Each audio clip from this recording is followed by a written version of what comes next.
Namaste, konnichiwa. Say konnichiwa.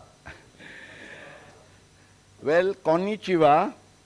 And for our Japanese friends, please say kemcho. Kemcho. Yoshida-san? Kemcho. Yes. So, Gujarat, kemcho and konnichiwa. These are two terms which are a great bonding between Gujarat and Japan. And therefore, we always begin the program with our theme song, as we call, Kemche Konnichiwa. So let us enjoy that. You all can join.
Kemche Konnichiwa.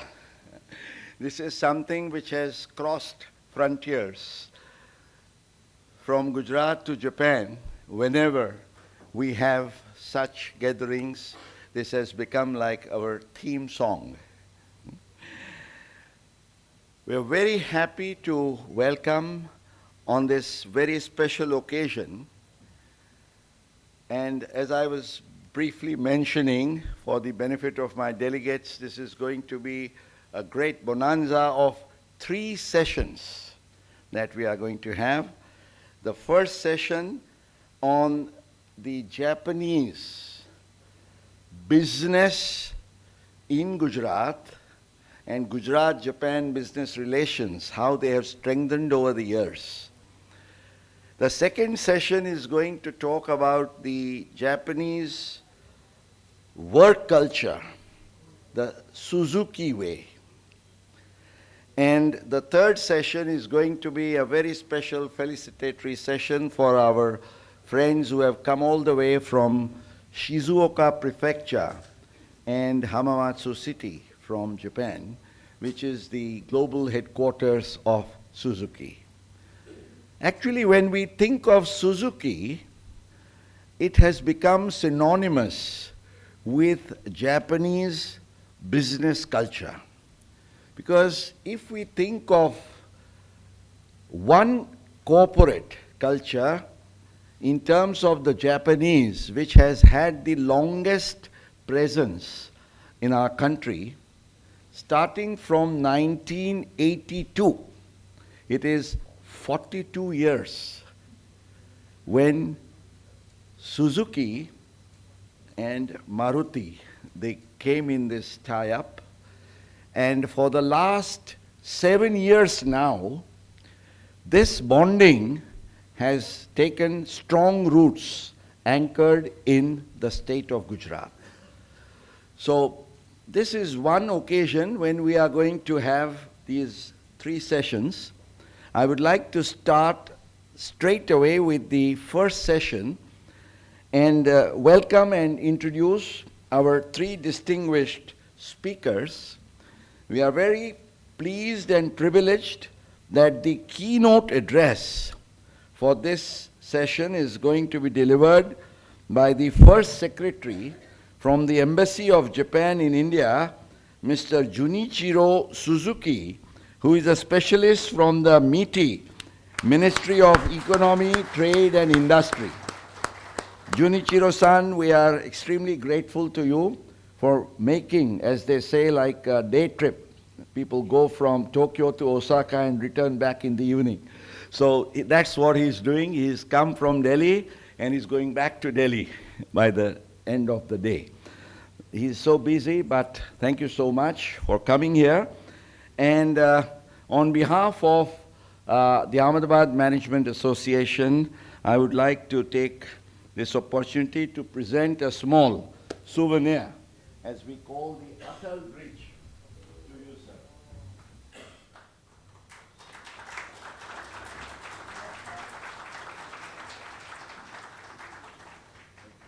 We are going to have a very absorbing presentation, because when you think of business with Japan, the real catalyst is what we always know as JETRO, the powerful JETRO, Japan External Trade Organization, as it is popularly referred to.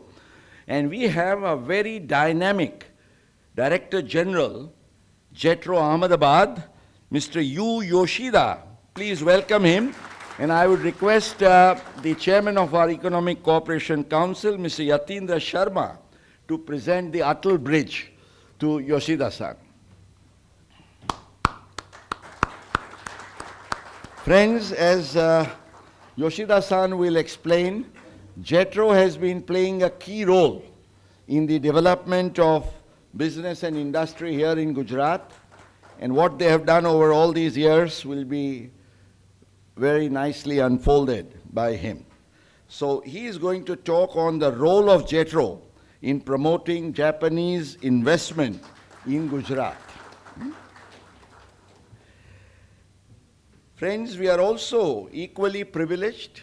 As you know, the nodal agency of the government of Gujarat, whenever you think in terms of international business, is the Industrial Extension Bureau.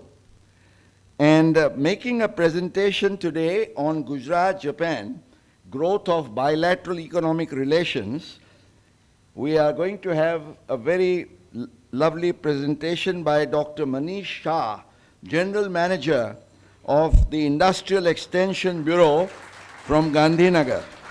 And I would request Mr. Divyesh Radia, the Vice President of the Indo-Japan Friendship Association and also past President of AMA, to present the Atal Bridge to him.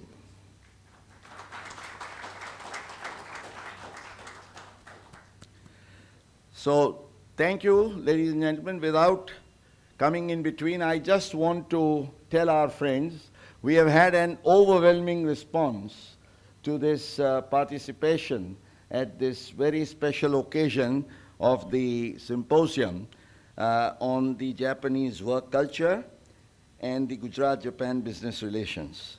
So may I now request and call upon Mr. Junichiro Suzuki, First Secretary, to please deliver his keynote address. Thank you.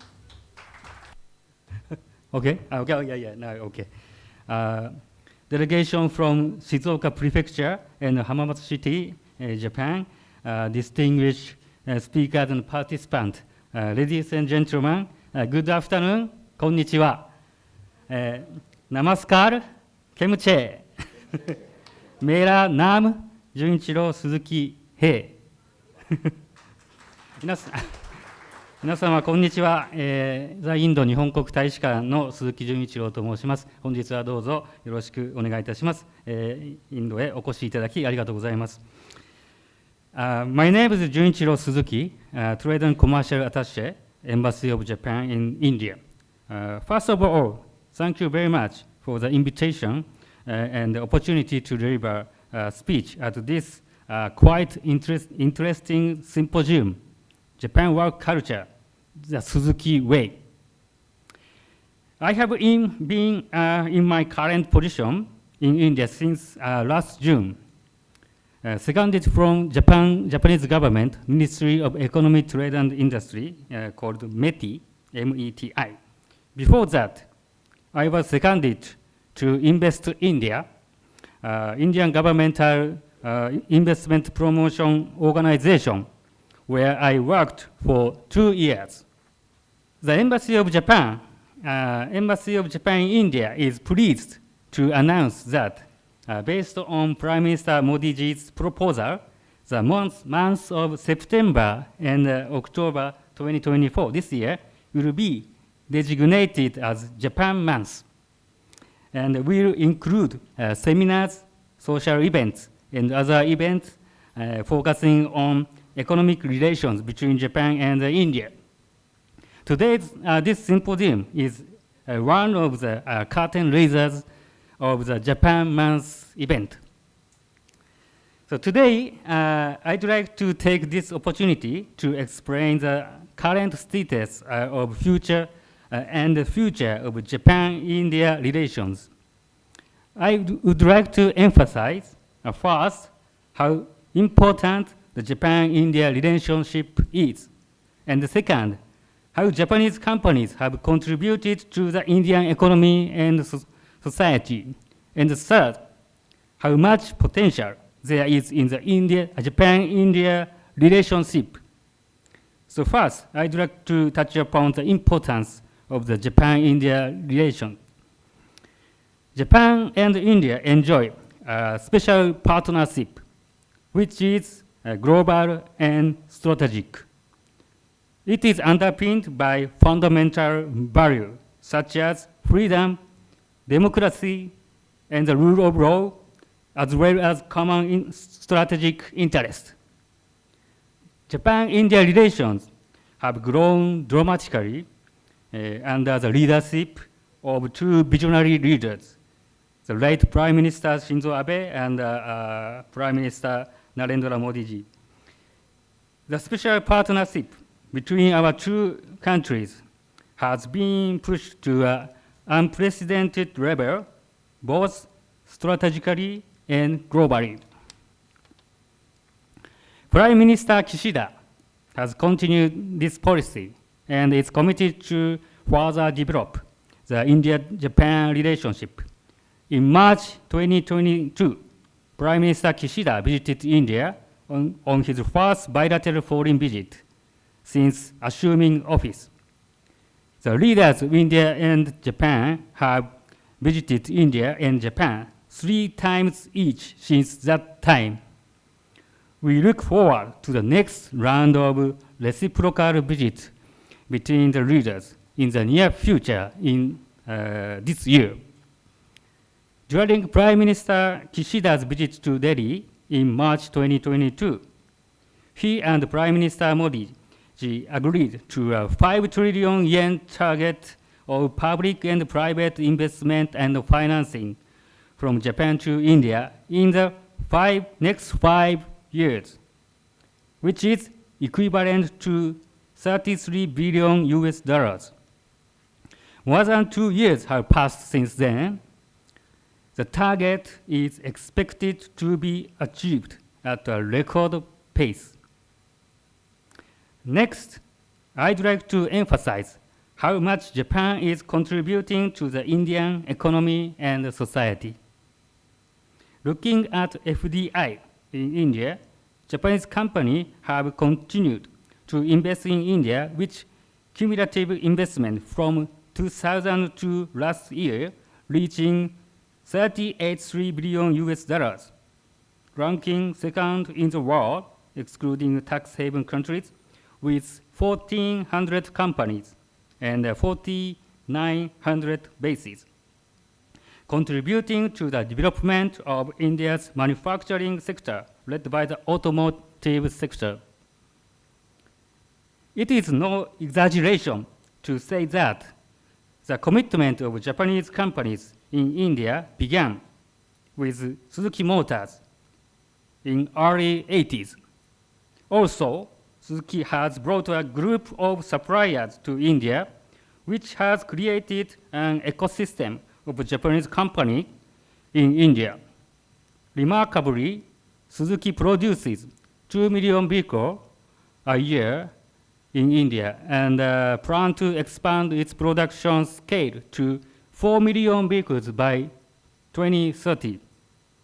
The scale of Suzuki's car production is already the same size as that of Thailand, but it will double. After seeing Suzuki's success, other Japanese companies realized that it is possible to succeed in the Indian market and began to expand. Now, Japanese investment in India is diverse. Needless to say, automobile and motorcycle led by Maruti Suzuki, and Toyota, Honda, Nissan, Yamaha, and others. And construction machinery led by Kubota and Tata, Hitachi.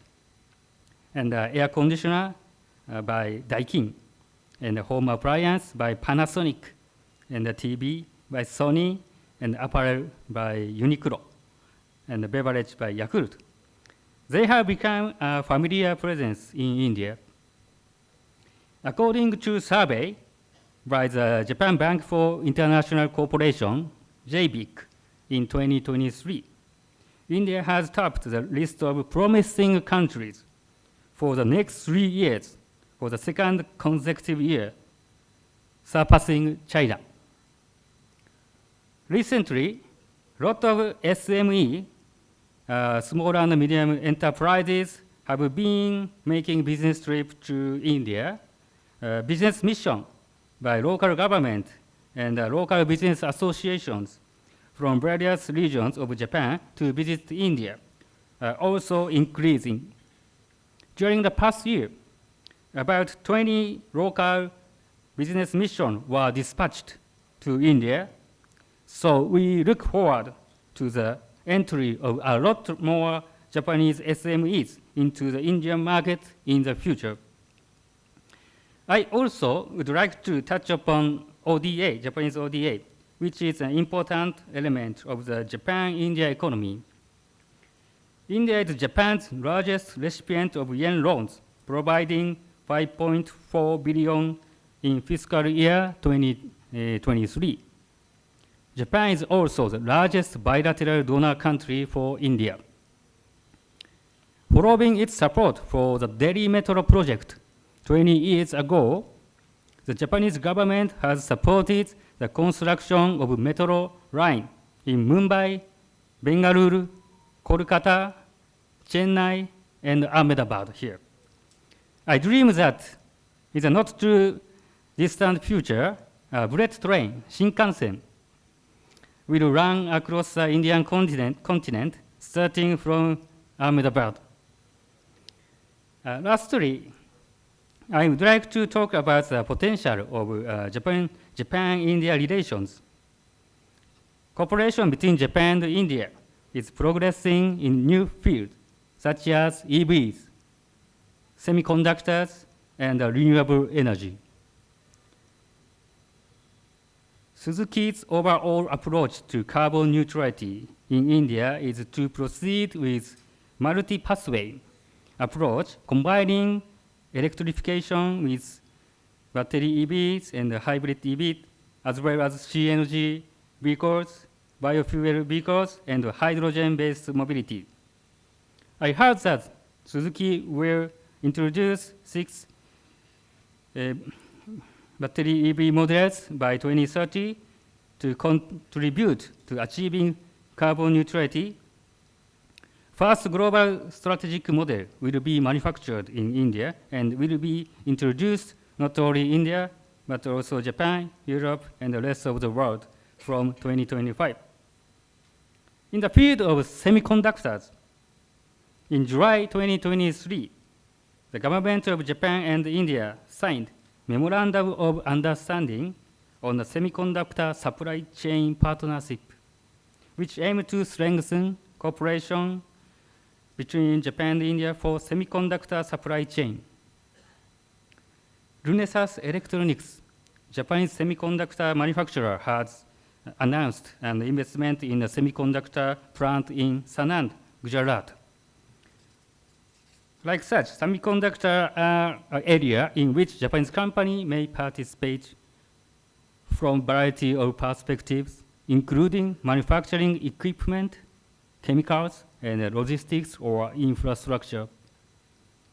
In the field of renewable energy, investment and financing through JBIC and JICA have been active. The Indian government is keen on the production of the green hydrogen and the green ammonia. And the Japanese companies such as IHI and JERA are also showing interest and are trying to commercialize hydrogen and ammonia co-firing at thermal power plants in Japan and abroad. I also would like to touch upon the huge potential of personnel exchange. Actually, Japan has a declining birth rate and aging population, which means that the country will need help from foreign personnel. And there is a serious shortage of IT personnel. A past report by the Ministry of Economy, Trade and Industry estimated that Japan will have a shortage of 450,000 IT workers by 2030. This figure could be even worse. India's excellent IT personnel and companies are indispensable to the world. Japanese IT companies, Fujitsu, NTT Data, Sony, Mercari, and others have established new research centers in India, and Rakuten is hiring thousands of people locally. On the other hand, there are still only 40,000 Indian residents in Japan. This is very small compared to the number of citizens of India's neighboring country residing in Japan. However, the number of Indian travelers to Japan is rapidly increasing. In May of this year, the number of visitors to Japan from India reached 29,000. That is a 62% increase over the same month last year, and a new record for a single month. I was just back in Japan in June and met many Indian people, including my friend, in various parts of Japan. So talking with young Indian people, I feel that they are familiar with Japanese content and culture, such as animation, comic, and video games. Also in Japan, Bollywood movies such as RRR are very popular. And Indian food and yoga are becoming increasingly popular. I feel that we are entering a new era, and hopefully breakthrough will happen in the near future. I have to say that the spirit of Japanese manufacturing brought by Maruti Suzuki and the heart-to-heart exchange in Japan-India industry continue to grow.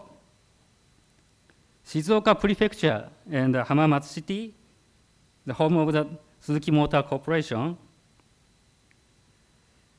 we hope that this mission, the Shizuoka and Hamamatsu mission visit, will encourage more companies from Shizuoka Prefecture to come to India and invest in India.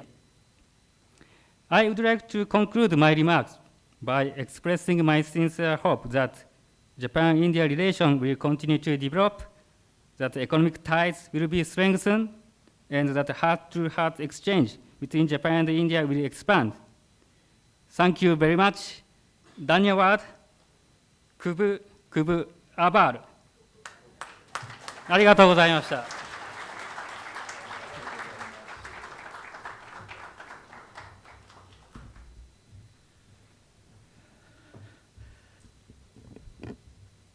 खूब खूब आभार, धन्यवाद. Arigato gozaimasu.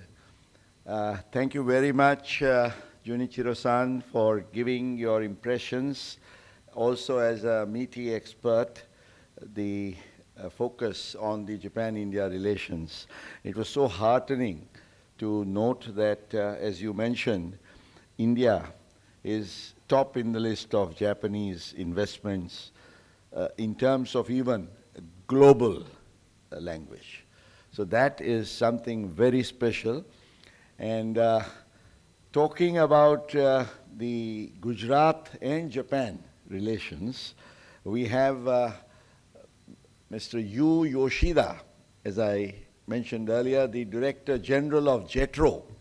And JETRO has now completed over 1 decade plus in the state of Gujarat. I'm sure you would like to share your experiences. Let us welcome Yoshida-san amidst a warm round of applause.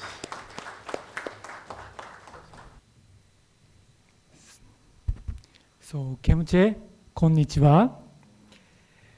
Maru naam Yoshida che. JETRO Ahmedabad na pramukh tareke a mei mahina ma ju avye cho.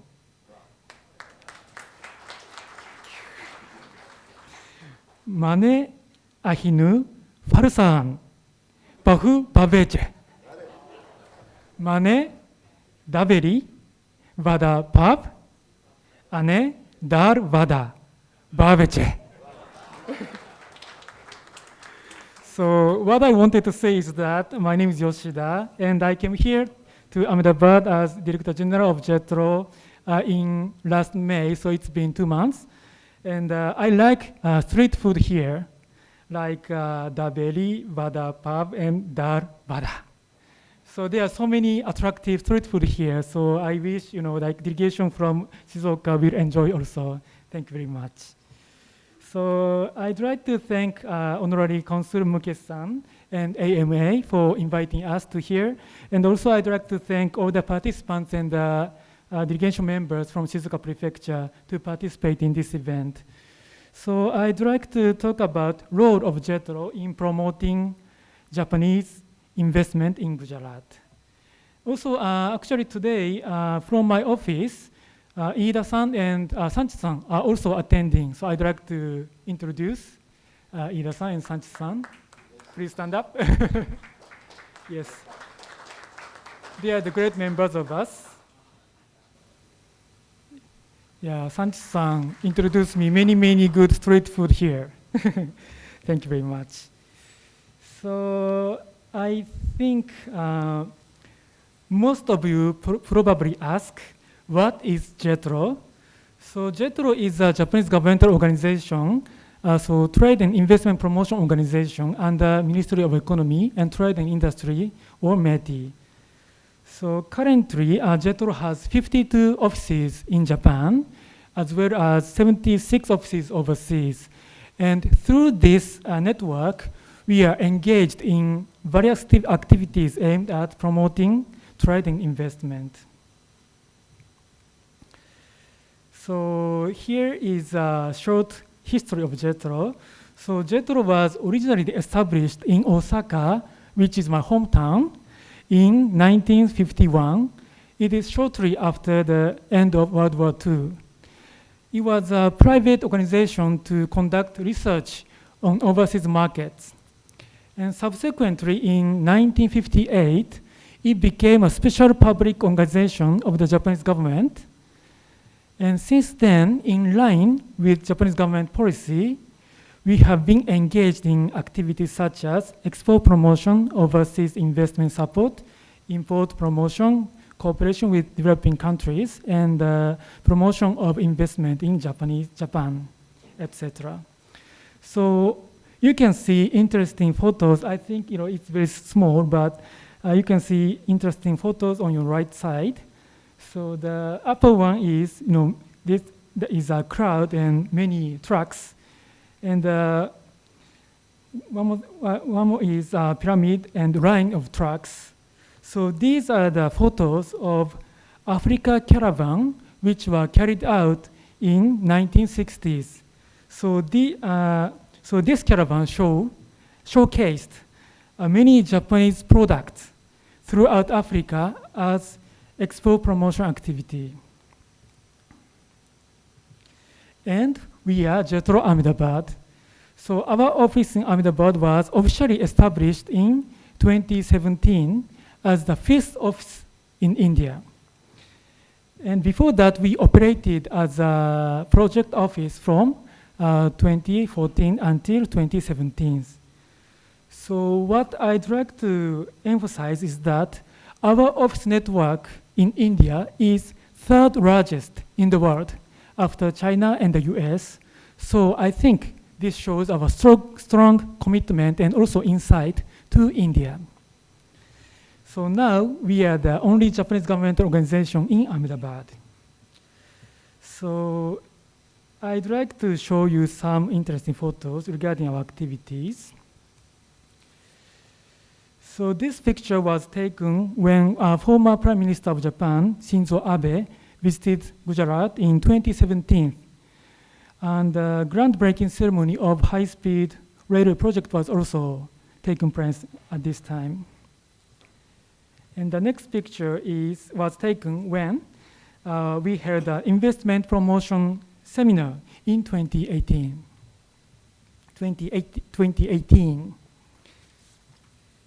And the third one, this is a bilateral talk between former Chief Minister of Gujarat, Mr. Vijay Rupani, and our former chairman, Mr. Ishige. And the last one, this is Vibrant Gujarat, which was held this January.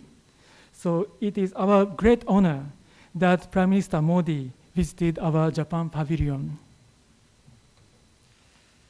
So these are the examples of our activities. So I'd like to touch on Japan in Gujarat. So in Gujarat, we have around 50 companies in Gujarat, and it is increasing. And if we count marketing office or something like that, the number is much bigger than this. And also, we have a Japanese association in Ahmedabad, which has around 250 members. And also, there are also sister city exchange between Gujarat state with Hyogo prefecture, and also Ahmedabad city with Kobe city. And what's more? Yes, we have Japan Information and Study Center and beautiful Zen garden here at AMA.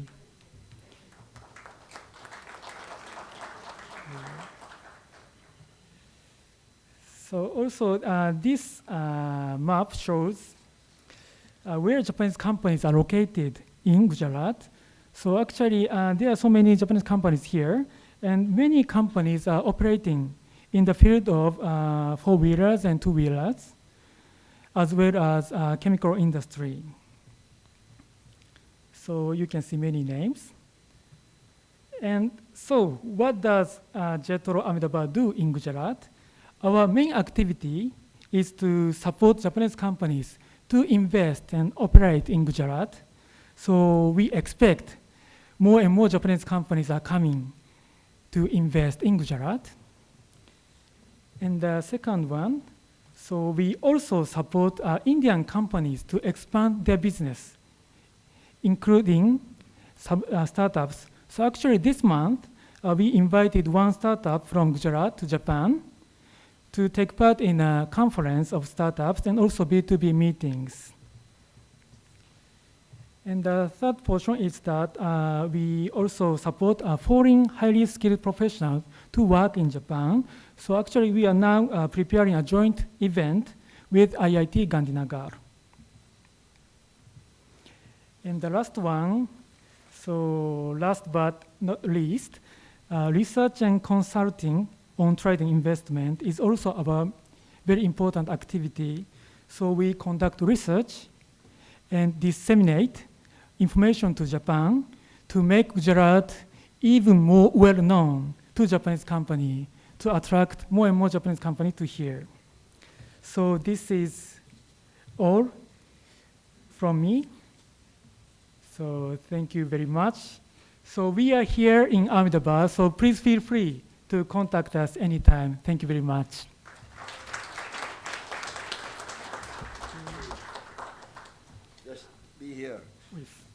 You talked about food. Yes. Now, Navratri is coming. So, what are you going to do in Navratri? Garba? Dance festival. Dance festival. So, Okay. Yoshida-san and his family, they are not going to be restricted to Dalvadas and Dabelis. They've also promised to participate in Garba and Ras, which we are going to have here on the 4th of October. Thank you very Arigato much. gozaimashita. And Ida-san, you, Sanchit, all of you, the whole JETRO has to be here, right? Thank you very much. And after the Embassy of Japan and JETRO, let's now come to our own Index B, which has been playing a pivotal role for last so many years. And I invite Dr. Manish Shah. Manish Bhai and I, we were together on the road show last year before the Vibrant Gujarat, and I have happy memories of my association with you then. Please, we would like you to take us through the journey here. A round of applause for him. Thank you, sir. Konnichiwa minasan. Good afternoon, ladies and gentlemen. Hello, everyone, and very well welcome to all. My name is Dr. Manisha. I'm a general manager at Index B, that is Industrial Extension Bureau, Gandhinagar. It's a government of Gujarat organization and responsible for the investment promotion and ease of doing business on behalf of government of Gujarat. I'm delighted to have this opportunity to be part of this symposium. Many thanks to our beloved and big brother, Sri Mukesh Bhai.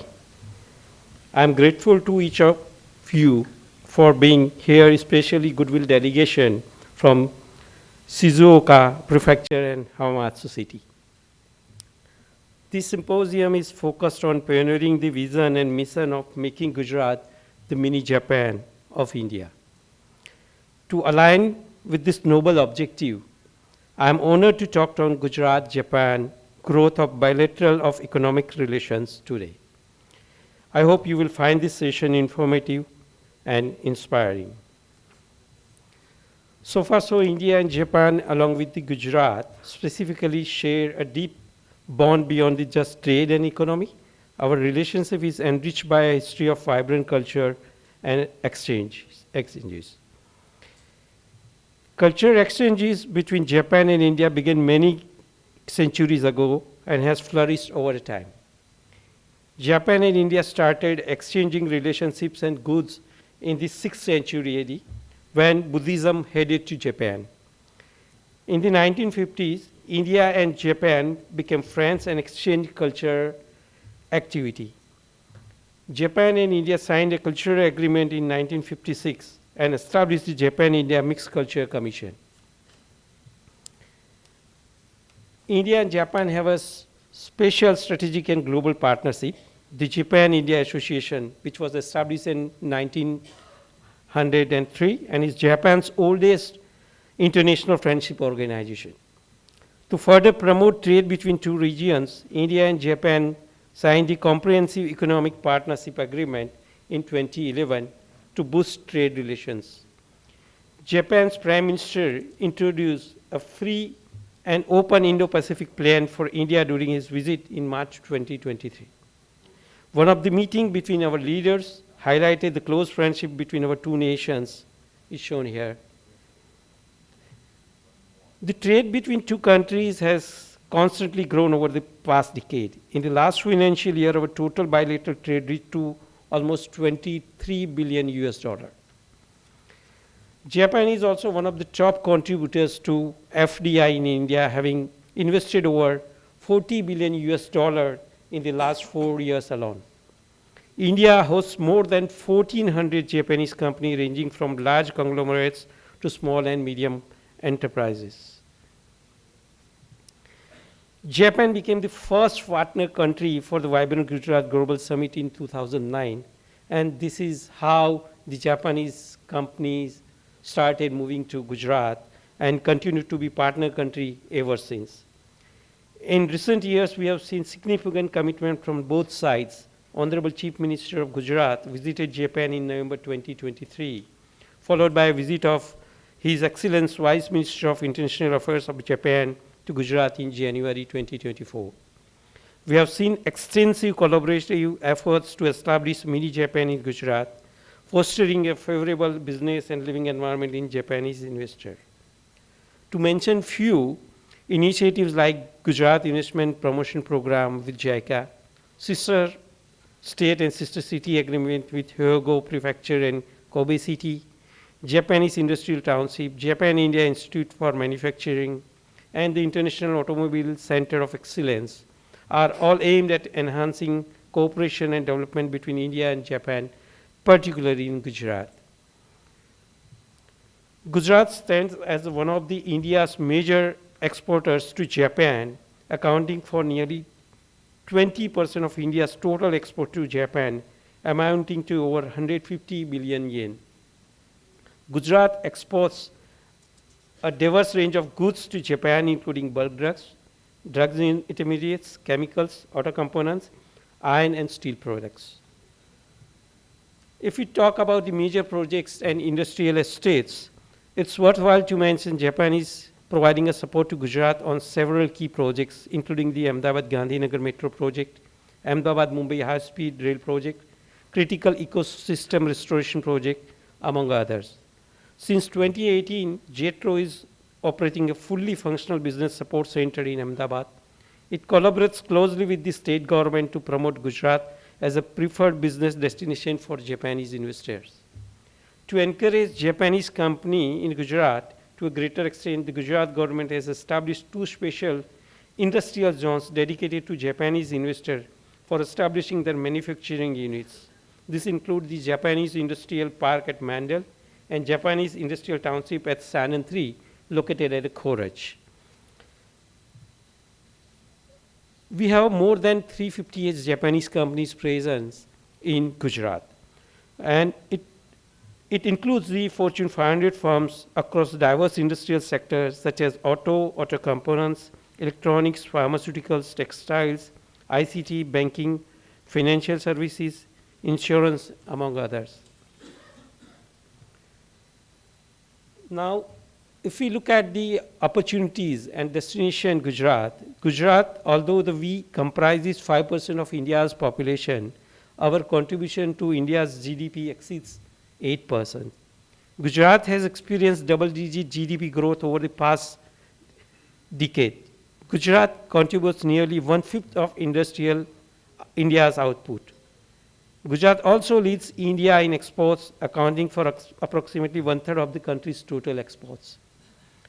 Foreign direct investment in Gujarat has doubled in the past 2 years. The manufacturing sector in Gujarat contributes to over 1/3 of the state GDP. So this is how Gujarat is leading by all means, and it has a tremendous growth potential for the investor who wants to come in and invest in Gujarat. If you look at the industrial ecosystem in Gujarat, the government has established a robust ecosystem to foster industrial growth in Gujarat. Gujarat is now home to over 100 Fortune 500 companies and 3.3 million MSMEs facilitated by the ecosystem. While we have a 1,600 kilometers coastline, it boasts 48 ports handling more than 40% of India's cargo movement. State features 19 airports and airstrips, including 3 international airports. Skilled labor is readily available through initiatives like JIIM, ITIs, and Center of Excellence. Gujarat offers sufficient land availability with over 200 industrial estates and upcoming sector-specific plug-and-play parks. Special investment regions like PCPIR, Dholera Special Investment Region, and Mandal Bishraji SIR further enhance the investment opportunities in Gujarat. Gujarat has established a comprehensive statewide natural gas, water, and power grid and has been power surplus state since 2006. Over the past 2 decades, if we look at the conducive business environment ecosystem which state government has created, has implemented reforms to support various industries who are willing to invest in Gujarat. The state government is dedicated to create a business-friendly environment, guiding businesses and ensuring that investment process is smooth and hassle-free so as to really make their presence and mark in Gujarat. We have an investor facilitation portal, that is an online portal, a digital land bank and specialized country desk available at IndexB's website and IndexB office. Simplification of regularization has eased the process for companies to start operations in these states. Gujarat was the first state in India to pass the MSME Act with the motto, first production, then permission, allowing MSMEs to commence the operation immediately with a formal permission following later. Since 2003, Gujarat has become a policy-driven state, and our Honorable Prime Minister, then the Chief Minister of Gujarat, launched Vibrant Gujarat. The state has been driven by the business-friendly policies. Over the last 20 years, the government has developed policies across all sectors, tailored to industry's needs, fostering continuous industrial growth and overall economic development in Gujarat. Each policy is crafted in such a way that it has done a comprehensive stakeholder consultation, investor-friendly aspects as kept in mind to address key challenges and reducing compliance burdens. These policies are designed to benefit small and medium-sized enterprises as well, encouraging them to establish operations in Gujarat and execute it. Gujarat has a tremendous futuristic infrastructure available under the guidance and vision of our Honorable Prime Minister. Gujarat holds the state-of-art, future-ready infrastructure projects that drive the state's growth and development. To showcase a few, a gift city, then Dholera Special Investment Region. It's a greenfield industrial smart city situated about 100 kilometers southwest of Ahmedabad. The Surat Diamond Bourse, part of a dream city, and it's a world's largest single complex diamond bourse, but also the largest office building globally. And it has surpassed even the Pentagon built in 1943. So this is the unique growth and development that Gujarat has witnessed. And India's first high-speed rail project between Ahmedabad and Mumbai, developed in partnership with Government of Japan, is currently underway, making a significant advancement in transportation infrastructure. We have few testimonials from Japan, which encourages, which provides the encouragement to Japanese company that strengthen the bilateral relationships. Since I am from IndexB, and IndexB is the nodal organization of Government Gujarat to promote the investment and ease of doing business, IndexB serves as a single point contact, offering important support to investment in Gujarat. As one of the India's oldest investment promotion organization of Government of Gujarat, IndexB actively promotes the investment, engages stakeholders, facilitates interaction with government departments, supports MOU signing, organizes industrial site visits, and assists the investor with the permission and incentives and grievance redressal, which is both online and offline, available for all the investors. And this is all from my side. I am grateful for your time and patience. Arigato gozaimasu. Thank you.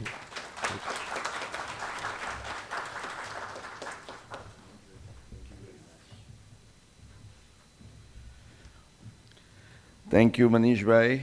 You know, actually the trio of MITI, JETRO, and IndexB together have contributed very significantly to our bilateral relations between Japan and Gujarat. And as we are now nearing the conclusion of the first session, as I mentioned, the second session will soon follow at the end of the first, when we will go to experiencing the Japanese work culture, the Suzuki way. May I now take this opportunity to invite my good friend, Mr. Rajiv Gandhi, to please give his closing remarks and thank all the three speakers for their valuable contributions. Rajiv bhai. I'll be just as brief. So, yeah.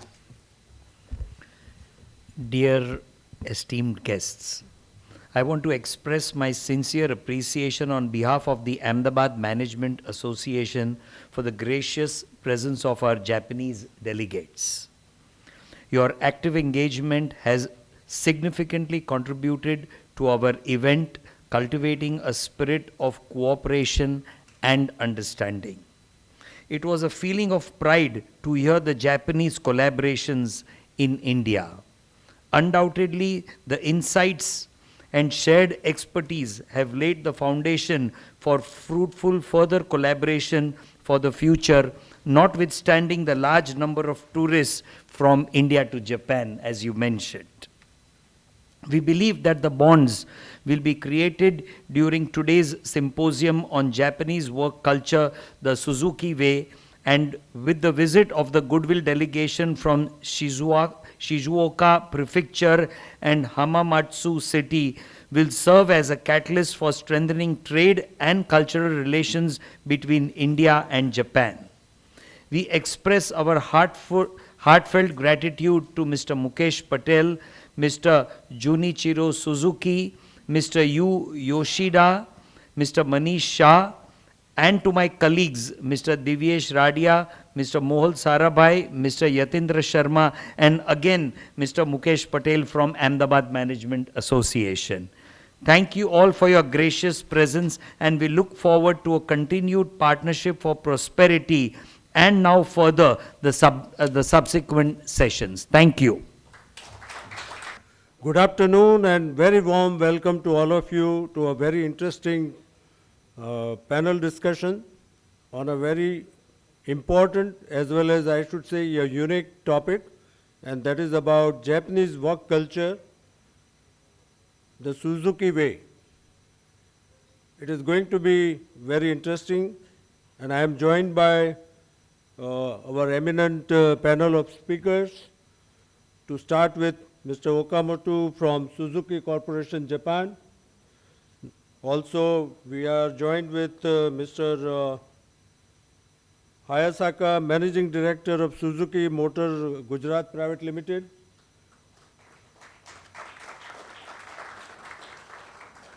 Also, we are joined by Mr. Pankaj Sharma from Maruti Suzuki, Delhi. And also, of course, we are joined by Mr. A.K. Singh, who is the plant head of Suzuki Motor Gujarat.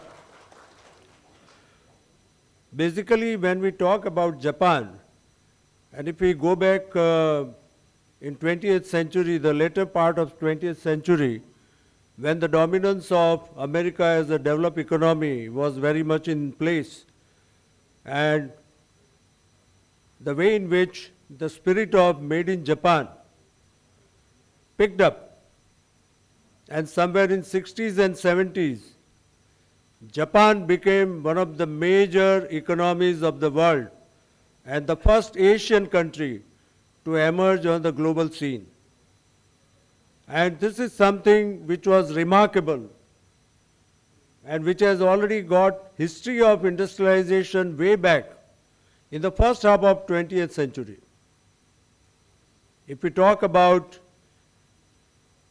industries which were set up by Japanese entrepreneurs in the beginning of 20th century, nonetheless, by Michio Suzuki in 1909, Ken Matsushita of National Panasonic, Akio Morita of Sony, many of those people, they started their industries in the first half of 20th century. And the kind of emergence of Japan as a major economic powerhouse of world, somewhere in 60s and 70s of 20th century, was marked by one of the unique elements, and that was element of Japanese work culture. A very strong sense of dedication, discipline, and teamwork. And we are going to hear from the people who have experienced that right from their childhood. And while talking about Suzuki as an organization, it has got history of more than a century, which started as an enterprise to manufacture power looms for silk industries of Japan. But as you know, the business grows and moves into direction what customers demand. So from power looms to cycles, cycles to motorcycle, and the first people car was developed by Suzuki. And thereon, today, Suzuki is one of the 10th large car manufacturing, automobile manufacturing companies in the world, and 3rd largest in Japan. So before we start this session, it is our pleasure to welcome our eminent panel speakers. On behalf of Indo-Japan Friendship Association as well as Ahmedabad Management Association, it is my privilege to welcome Mr. Okamoto. I would request Mr. Sandeep Shah to welcome Mr. Hazak-san.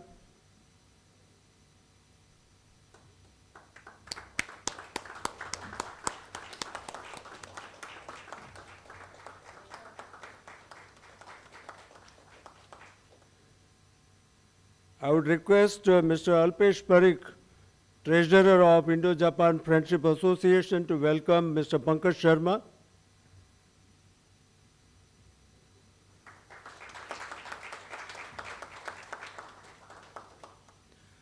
I would request Mr. Unmesh Dikshit, Director, Ahmedabad Management Association, to welcome Mr. A.K. Singh.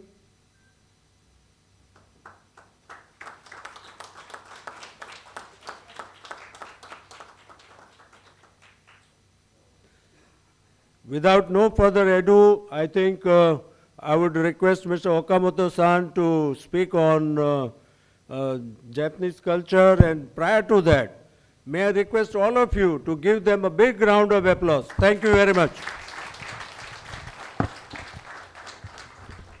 Friends, I want to say some very special words about my dear friend, Mr. Taichi Okamoto, because without him, this evening would not have been possible. In fact, we started talking about this subject a few months ago when we met for the first time around the time of the Vibrant Gujarat, and then we continued our dialogue when I had occasion to visit in my formal capacity as the Honorary Consul there in Tokyo, and he is responsible for bringing in this very strong 16-member delegation from Shizuoka and Hamamatsu City. Very soft-spoken, very humble and modest, but very hard-working. Okamoto-san is actually the head of the entire India there at the Suzuki Motorscope in Hamamatsu in Japan. And as far as AMA and Indo-Japan Association are concerned, we are looking forward to a long-term partnership with Suzuki. This is just the beginning, and we have a long way to go. So we promised each other that, you see, we had Suzuki coming in India in 1982. Suzuki came here in Gujarat in 2017. But now, Suzuki is also going to be here in this premises where you are all sitting very soon at AMA. But hold your hearts until the suspense is out later this year. So give him a big round of applause, friends. And thank you for everything. Please. ありがとうございます。ありがとうございます、ムケシュパテルさん。Namaskar, konnichiwa. Welcome everyone to this session. Thank you very much. Let me have a few seconds to prepare for my presentation. Thanks for patience. My name is Taichi Okamoto, Department Manager of India Department at Suzuki Motor Corporation. First of all, once again, thank you very much, Ahmedabad Managers Association and Indo-Japan Friendships Association, Gujarat, and distinguished guests from the Embassy of Japan in India, and JETRO in Gujarat, Index B, and the other organization and friends in Gujarat in India. Once again, good afternoon. At the topic of Japanese working culture or Suzuki Way, this is quite complicated probably topics and very interesting topic. So thanks for the great achievement by our Indian colleagues. Our business is growing after this.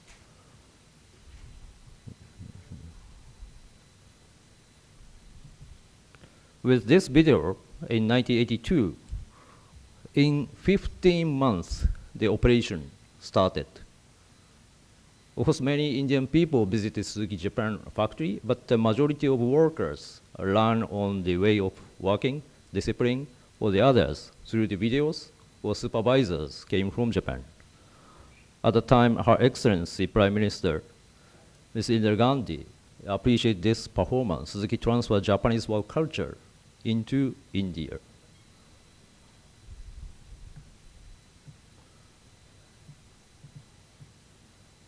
In line with the growth of Indian market, the production volume, sales volumes, steadily growing, reaching 2 million including export, 1.7 million in domestic market.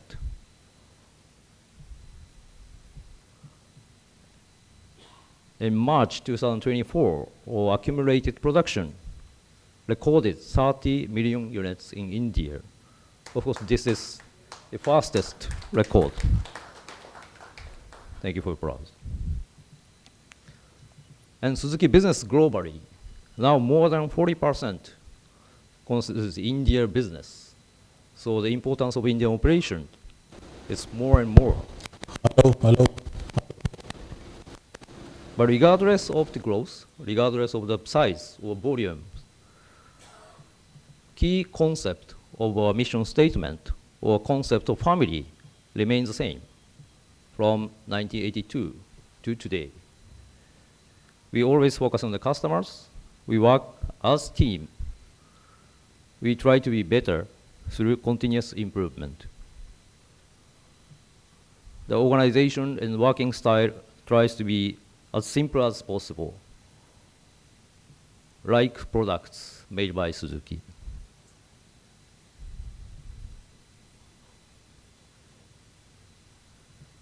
His current president, Mr. Toshiro Suzuki, he always pick up one kanji character at the beginning of the year to show his message.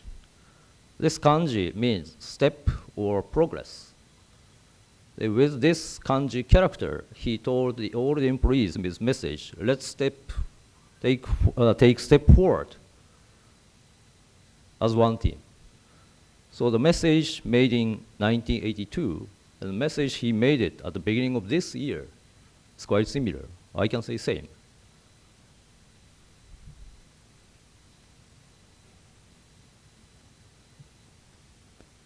Thanks with our senior colleagues and great friends in India, our history became over 40 years. So now you just touched how Suzuki introduced or implemented the working style or culture from Japan to India. The followingly, I would like to invite senior gentlemen working in India in Suzuki Group, how it is implemented, enhanced, or even updated.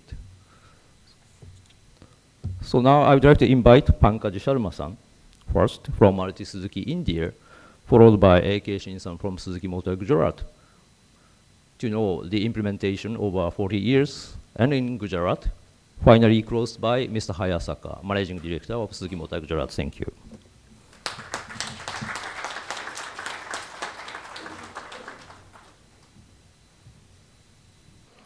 So good evening, everyone. Namaste and konbanwa. And thanks to Okamoto-san and Mukesh-san and AMA and all the seniors who are available here. It's my privilege to present from Maruti Suzuki India side. I am Pankaj Sharma. I'm working with Maruti Suzuki since last 23 years. Watashi wa Maruti kaisha no Pankaj to moshimasu. Ima 23年前から Suzuki Maruti で働きます。So I will be mainly covering how as a Maruti Suzuki we have taken a culture way forward from Suzuki to India and how we are working together. So as explained by Okamoto-san also, we started in 1982 with Suzuki and India came as a joint ventures, and now approximately more than 40 years, 42 years precisely, we are working with Suzuki. A journey of 4 decades. We started with 1982 with Maruti 800. Now we are having lots of new models from humble beginning to crafted excellence. Currently having 17 models in market and having a target of more than 28 models by 2031 with a volume of 2 million collectively and with a target of 4 million by 2031. So you can understand the scale of operations we are going to have in upcoming 5-6 years. So rightly said, we all Suzuki Group, either it's Maruti Suzuki or SMG or SMC Japan, we are having a common mission statement, and that's the reason our way of working is same. So it is clearly indicating point number 1, focusing on customer. Point number 2, establish a refreshing and innovative company through teamwork. So focusing on customer is very important, working on team is very important, and continuous improvement, which is called Kaizen, is also very important. And how this philosophy of conduction is, this is smaller, fewer, lighter, shorter, beautiful, Shosho Ke Tanbi. Then the concept of 3G, this is Gemba, Gembitsu, Genjitsu. Go to the actual place, see the actual things, understand the situation.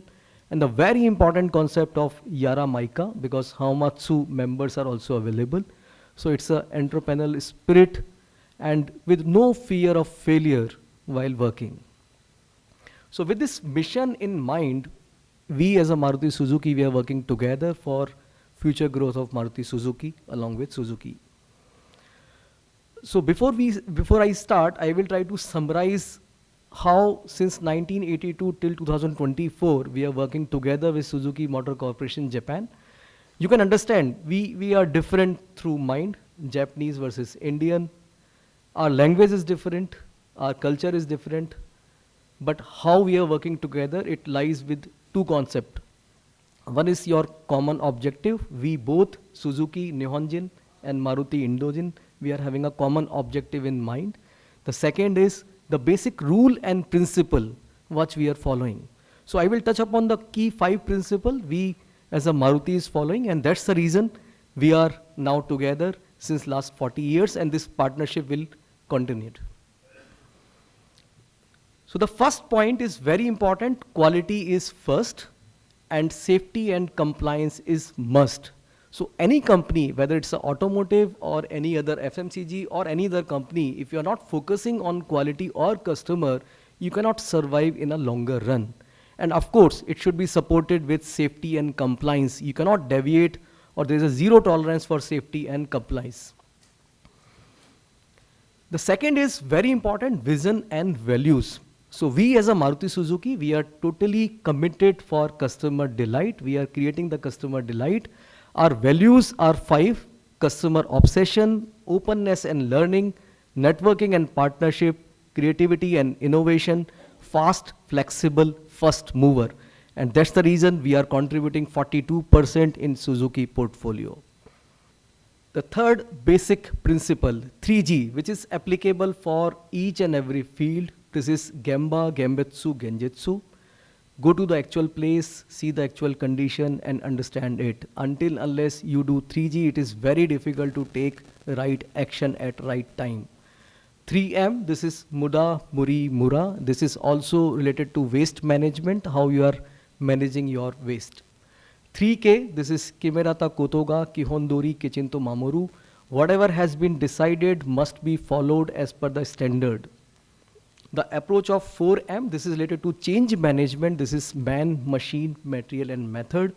The 4P, how you are focusing on your product, process, people and performance.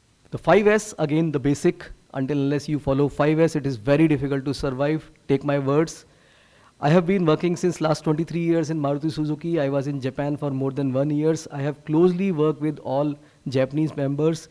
And unless you follow these basic fundamentals, it is really tough to survive in this dynamic environment. So now coming to the main topic, I will deep dive in the main topics. The first mission statement of Suzuki is develop products of superior value by focusing on the customers. So important here is focusing on the customers. So two approach, one is of course customer, second is quality. So how we are working with Suzuki, we are working in Maruti Suzuki.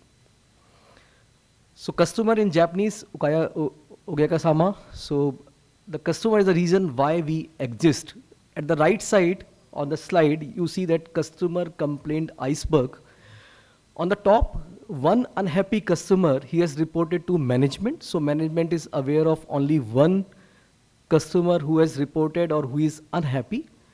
25 unhappy customers has not reported at all. So from management per se, it is only one customer who is unhappy. However, these 26 unhappy customers, average they have told 10 more customers. So approximately 260 people in total. And again, these 260 members inform 5 more people. So approximately 1300 unhappy customers. From management perspective, it is only one unhappy, but actually you are going to deal with 1300 unhappy customers. So the important here is how you see, because iceberg says something is visible, something is hidden. So you are only seeing one visible customer, you are not seeing 1299 invisible customers. So it's very, very important to give attention to your customers, internal, external. How as a Maruti Suzuki, along with Suzuki Japan, we are capturing customer voice through surveys, through social media, to direct meeting with customers. And all these voice of customers is getting captured in our design standards, in our processes, in our products, so that final aim is to having customer delight. Second important is focus on quality. So again, in the graph, if you see that there are 3 lines, expected quality, normal quality, exciting quality. It is applicable again for all the field. Expected quality directly means whatever you are expecting, are you getting it or not? In case you are getting, you are satisfied. In case you are not getting, you are not satisfied. We wanted to create exciting quality, wow factor. It is not getting expected from customers, but as a OE, as a manufacturing company, we are giving him wow factors. Those customers will be delighters and exciters. So at the right side indicates the quality knob should be always at max. But important is we should challenge our status quo. It does not matter whether we are #1 automotive manufacturing sectors.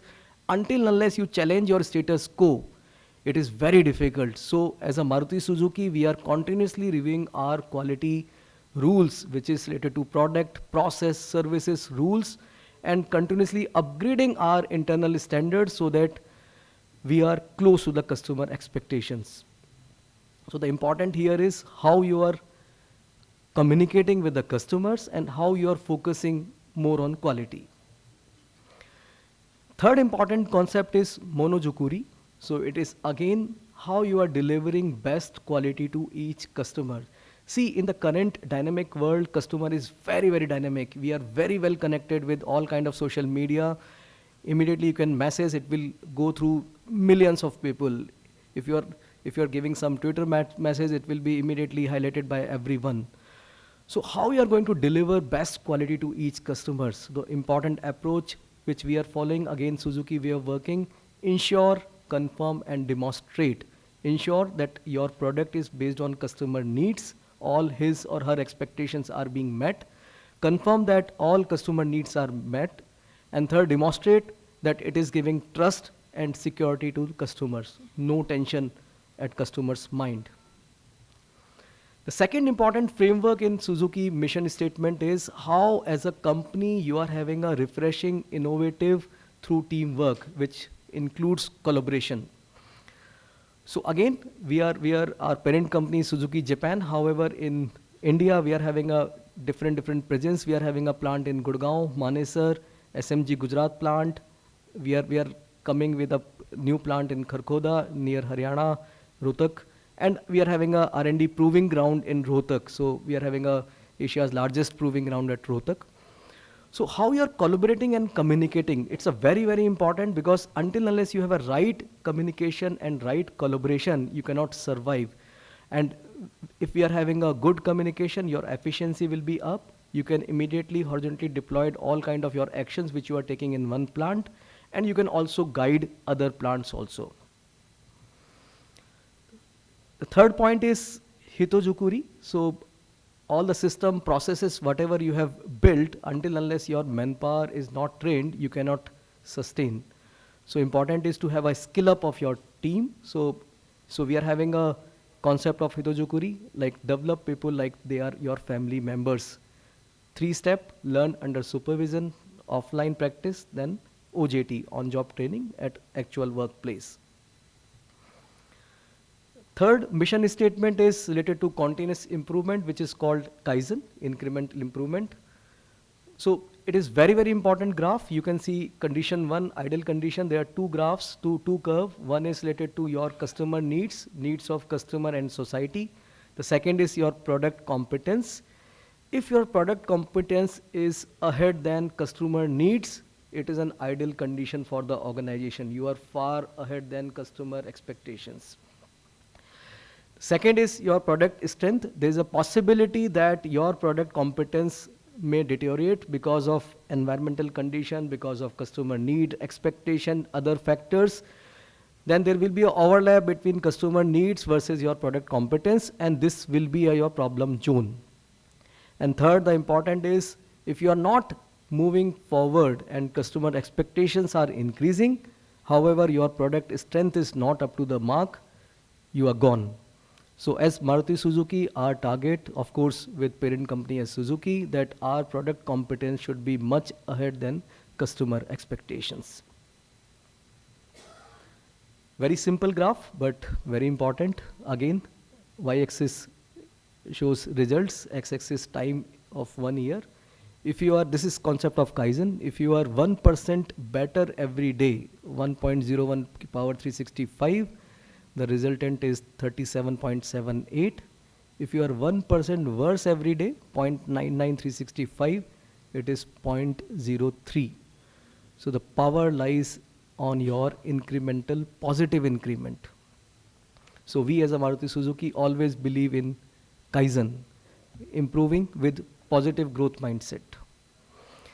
Very important because everything is depending upon the what kind of system processes you are following in company. We are having a concept of R4A. The first R denotes rule. So first A is rule availability. So are you having rules for any kind of process? The second is rule awareness. Even if rule is available, all the team members are aware of that rule or not.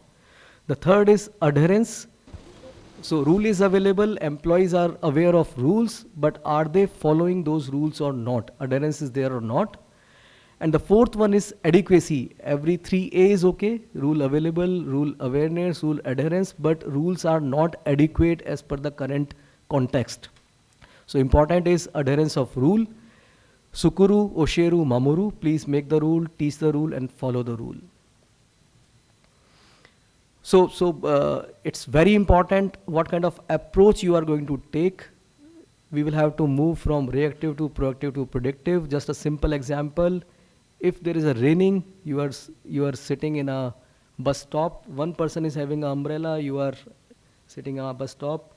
So you see, oh my God, I forgot to bring umbrella. So this is called reactive or some different approach. But the second is, if you are seeing the weather prediction, okay, there's a possibility of raining tomorrow, you will carry that umbrella. So how you are moving from reactive to proactive to predictive. So we as an organization, Maruti Suzuki, is now working from reactive to proactive to predictive. I will try to show one video. This will demonstrate the power of teamwork. We are having a big manpower in Maruti Suzuki. So the power of teamwork and the culture of no fear of failure with this video. So I will try to summarize in that way. Very important video.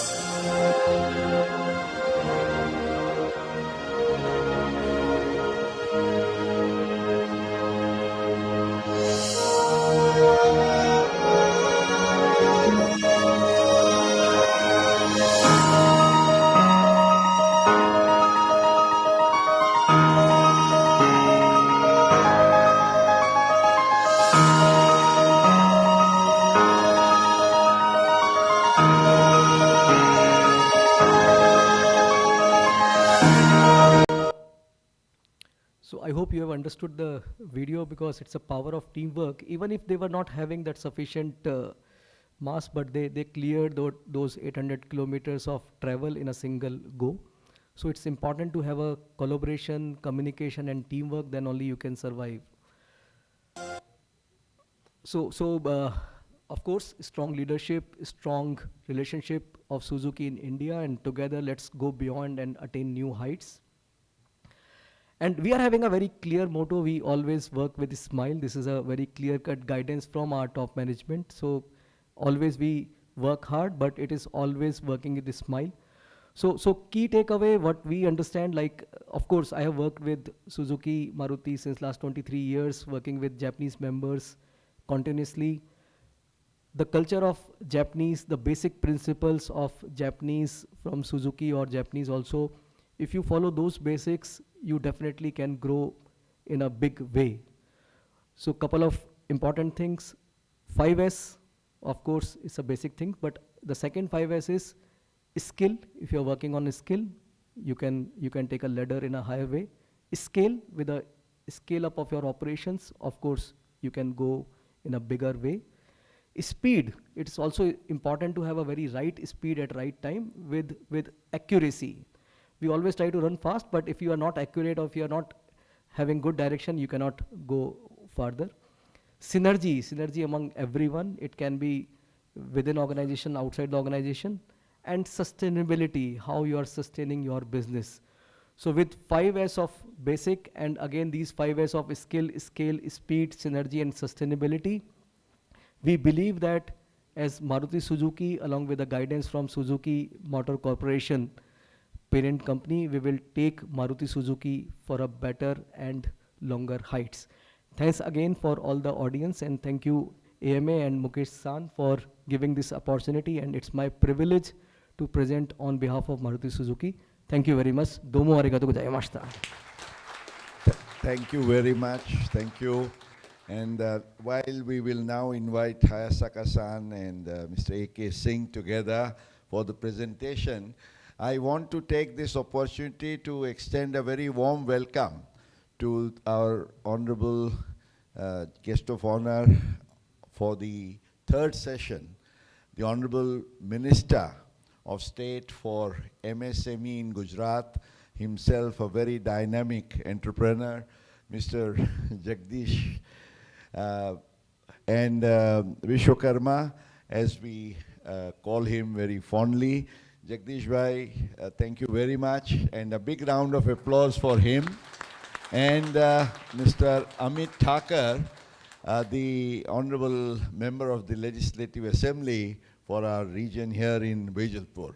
Taichi-san, it was your wish that when we have the Honorable legislators from the Shizuoka Prefecture, we should also have the Honorable Minister and the Honorable Member of the Legislative Assembly.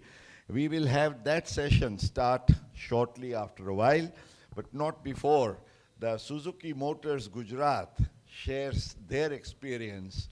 And thank you very much, Pankaj Bhai. Mr. Singh and Hayasaka-san, you want to make some opening remarks, please? Konnichiwa and Kemcho. Namaskar and good evening to all the members, ladies and gentlemen. So my name is A.K. Singh. First of all, I would like to give my brief introduction. As Okamoto-san said that this company is 40 years old. So I am 30 years with this company. I joined this company in 1994 as graduate engineer trainee. Since then I am working with this company, and I worked in Gurgaon plant as well as Manesar plant, and currently last 3 years I am working at SMG and looking after the plant operations. And I would like to extend my thanks to all the members from Shizuoka as well as Hamamatsu city for coming.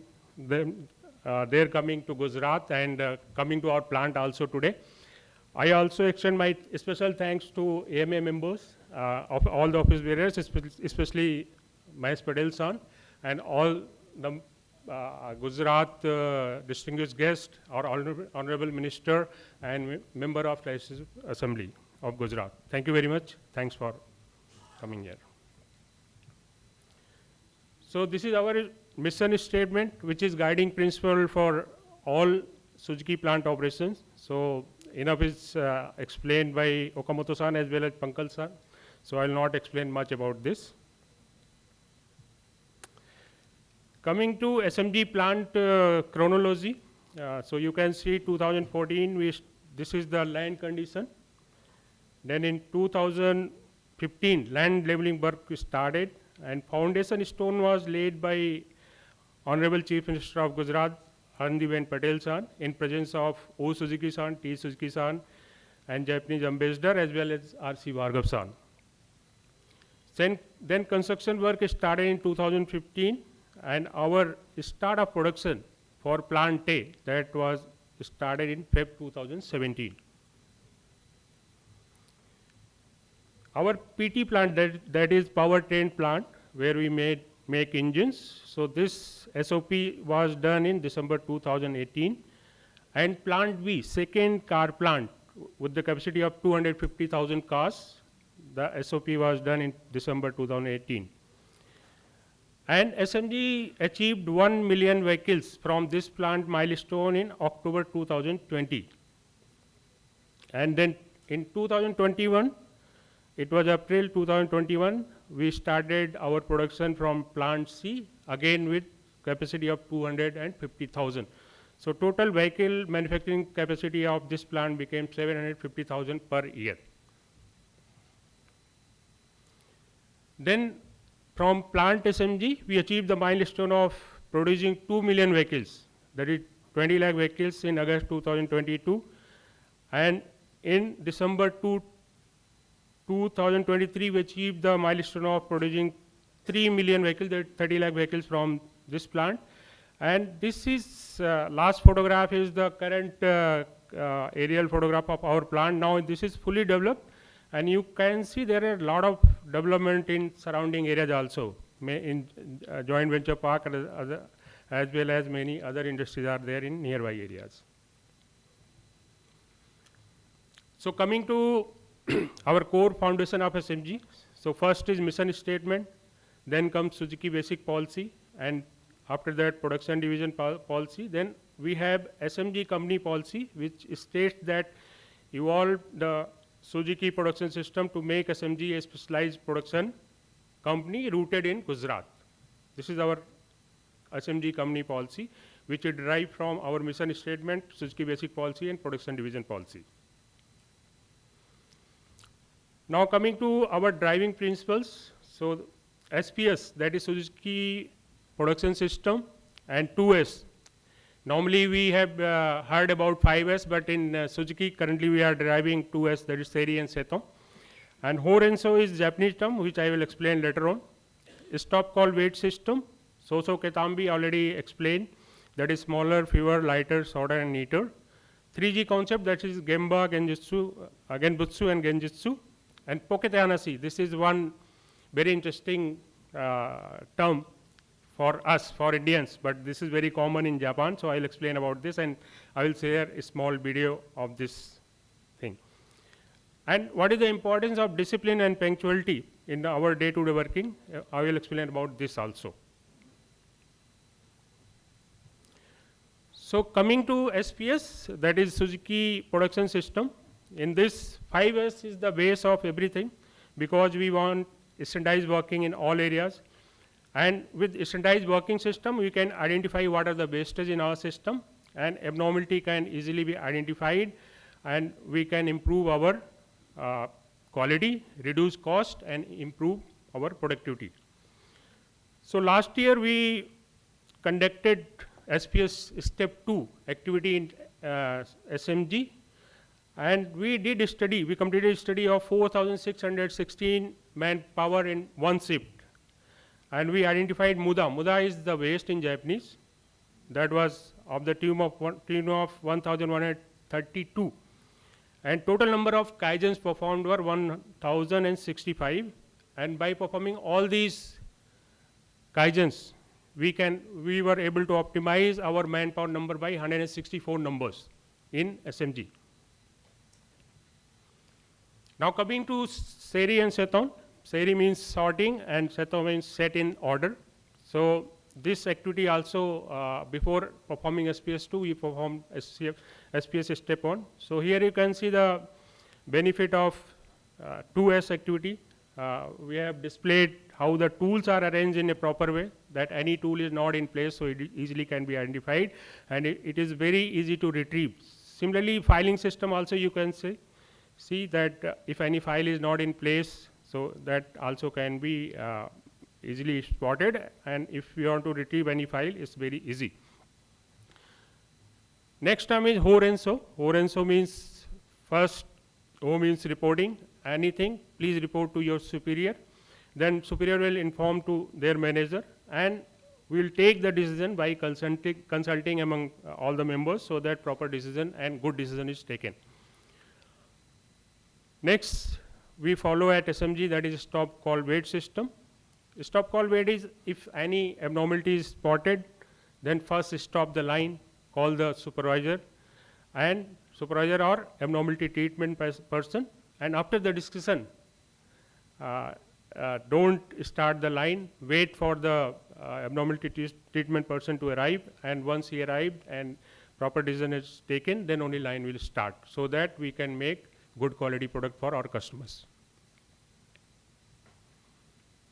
3G principle, this is Gemba, which says that always go to actual spot and then check actual thing, what is there, and based on actual situation, take the decision.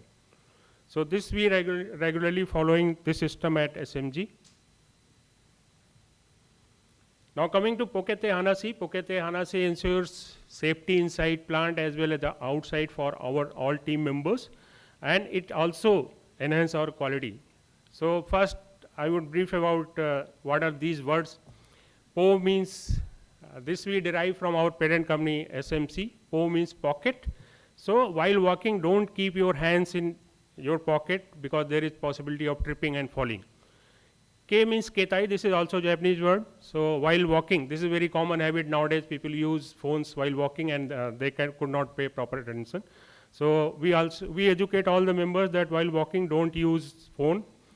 Tesuri is, if you are climbing any staircase, please use handrails for proper balancing. And Hasure na, please don't run inside plant. And Naname is, always use zebra in proper direction, don't cross it zigzag manner. And last word, that is C, we say that always do pointing calling, like this side, then confirm all the sides, then only cross the road. So one video that is in local language, Hindi, for education of our team members. So just, it's 2-minute video, please.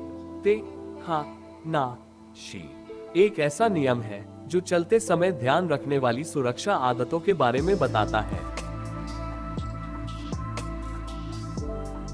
हमें अपने हाथ खुले रखने चाहिए ताकि आप किसी भी इमरजेंसी सिचुएशन पर उनका इस्तेमाल कर सकें।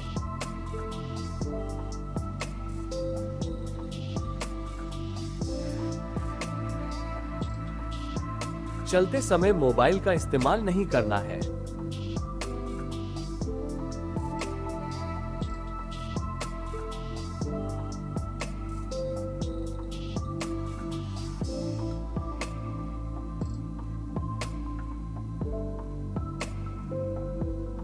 चलते समय फोन पर बात न करें, साइड में खड़े होकर बात करें।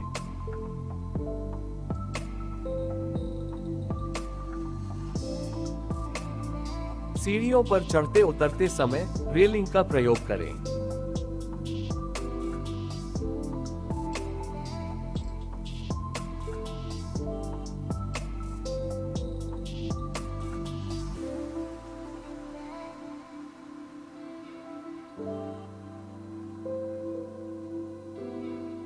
SMG के अंदर हमें भागना नहीं है। अगर आप ऐसा करते हैं तो आप किसी से टकरा सकते हैं या आप गिर भी सकते हैं।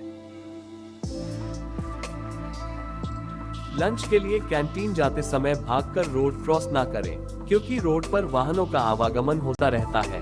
आपके साथ एक्सीडेंट हो सकता है।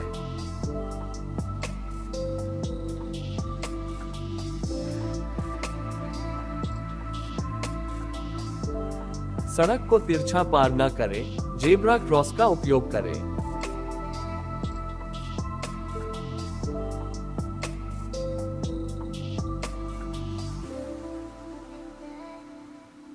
सड़क पार करते समय पॉइंटिंग को लिंक करें। Okay, okay, okay. आइए हम सब मिलकर इस रूल का पालन करें और एसएमजी को सुरक्षित बनाएं। धन्यवाद। Actually, this video was made by our in-house team, and we use this video to teach all existing as well as new members whosoever is coming to SMG. And we conduct many audits, and we are trying for 100% compliance of these rules in SMG. Now coming to discipline and punctuality. So every shift start, all the members are performing radio exercise in morning, followed by toolbox meeting, that is called shift start meeting. And after that, every member takes the oaths for that day's targets and what has been decided, need to follow. And then production plan is also shared with all the members so that everybody is aware that what is the plan for today. And safety always comes first for us, in which we have PP compliance system, and we have safety dojo, that is called Anjan Dojo. So here we give training to all the members whosoever is coming to SMG by giving practical demonstration. And we follow principle of all the accidents are preventable. So where in case of any accident, first information report is given, then we do the disaster gemba, that is going to the actual spot and finding out the abnormalities and taking the countermeasure. And in SMG we have system of SOT, that is safety observation tools, in which all senior members of the management as well as other team members go to the spot and on proactive basis identify any hazard related to safety. Our next driving principle is quality, and we have quality check in all the processes. We have 3-point quality check, we have 1-minute quality check system, and we have quality circle competition also.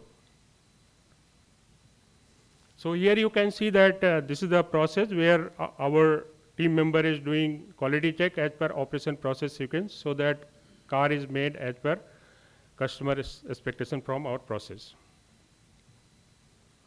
3-point quality check means first we check the drawing, then the parts are verified as per drawing and operation process sequence that is made, and we always follow this operation process sequence in our working. Before starting the shift and after any long break, 1-minute quality check is done to ensure that the work performed earlier is as per drawing or not, and we have check sheet for confirmation of the same. We have quality circle competition system also in our company, where many teams are formed and they select the problems, and ultimately they solve the problem and they give the presentation in presence of top management, and good performing teams are rewarded for their good work. Last, I would like to briefly touch about the culture we follow, that is culture of equality in our company. So in our company we have common space for all the members, including our MD also, who sits in open office, and we have very good focus on energy saving also. So all the tube lights you can see, there is pull cord. If not required, then these tube lights can be switched off. We have common canteen system, so everybody, senior and junior, they will come in common line and take the food, and we have common sitting area. So it gives good opportunity for good bonding, and this is a time for healthy discussion and good team building also. We have similar system of similar uniform in our company that gives the sense of equality, and it also gives the sense of common community. Last point, we have a training system for our new employees, in which we have training system for new employees as well as our existing employees. First is classroom training, followed by practical training, and then after these trainings, we conduct the skill evaluation also, so that good and trained workers are there in our system, and we always focus for customer or quality. So that's all from my side. Thank you very much. Arigato gozaimashita. Bye.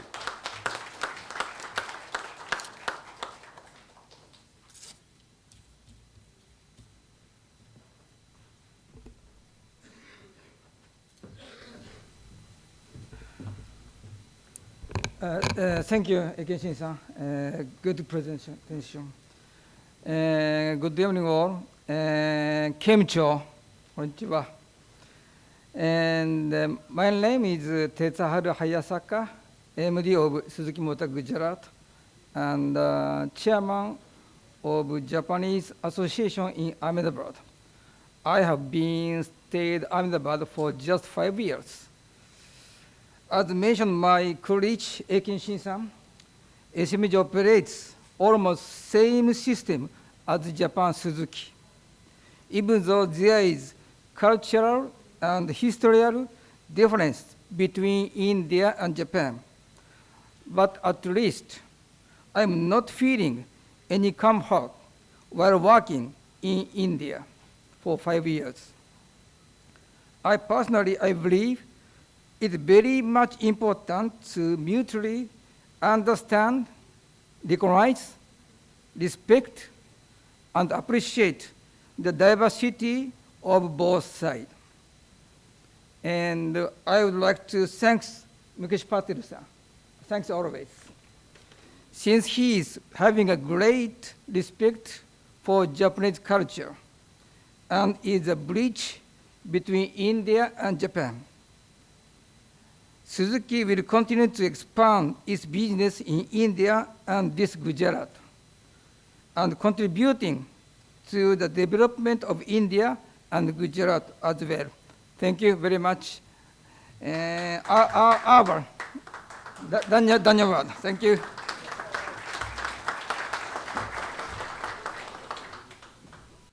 Extremely enlightening, and I should say a secret of Japan's success has been revealed by one of the premier organizations of Japan, that is Suzuki Corporation, having a trailblazing journey of 40 years plus in India with lots of success. And what Okamoto-san said about 1982 and today, the values, culture, and method, it is adherently stuck to the same. Like a champion player, a tennis player, when he plays a shot, it is the same shot with a better perfection. So it is kind of a thing where it is involved and woven with dedication, discipline, at the same time, hard work, joyful workplace, wonderful family working spirit, and focus on providing exciting quality. What was said by Pankaj, I think that was quite revealing, where he talked about quality failure report by one customer.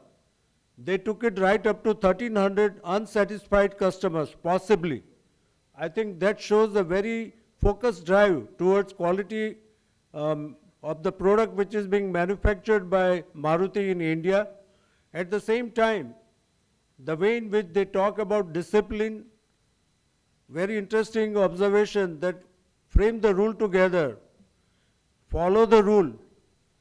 And the third thing, which is never seen in our culture, that see to that the rule is followed, follow up. And that what speaks a lot about Japanese work culture. I think it has been an extremely delightful experience to listen to all of them. And may I request all of you to give them a big round of applause.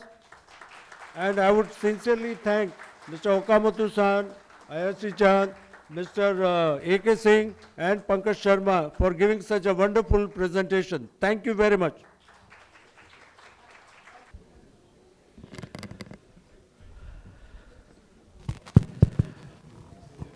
Konbanwa, a very good evening, friends, and as we are about to start this concluding session, May I request your kind attention, please? Friends, we come to the final session of this wonderful evening, and that is the felicitation of the goodwill delegation from the Shizuoka Prefecture and Hamamatsu City in Japan. As I had mentioned earlier, when we talk of Suzuki, Hamamatsu and Shizuoka are their home, the city and the state in Japan where they have their global headquarters. And no wonder this lovely occasion is synced with a 16-member delegation that has come specially from Japan. And we would like to extend a very warm welcome by giving a big round of applause for all the members of the delegation. I wish to introduce the leader of the delegation, Mr. Atsuyuki Rachi. Rachi-san. He is member of the Shizuoka Prefectural Assembly and Secretary General of India-Japan Friendship Parliament League in the Shizuoka Prefectural Assembly. Jagdish Bhai, you will be very happy to learn that in the Shizuoka Prefectural Assembly, they have formed India-Japan Friendship Parliament League. And he is the Secretary General and the leader of the association. May I request you to please, Jagdish Bhai will felicitate Honorable Mr. Atsuyuki Rachi, and Rachi-san, Jagdish Bhai Vishwakarma is our Honorable Minister of State for Small and Medium Enterprises, an entrepreneur himself, and we would like to present the statue of unity, as we call, the world's largest statue. And may I request our Honorable Member of the Legislative Assembly, Mr. Amit Thakur, to present a statue of unity to another member of the Shizuoka Prefectural Assembly, Mr. Akira Taguchi, who is the Vice President of the India-Japan Friendship Parliament League in the Shizuoka Prefectural Assembly. You will all be Amit Bhai now, and please hold this lovely group picture together. And I would like to felicitate both our honorable guests. Oh,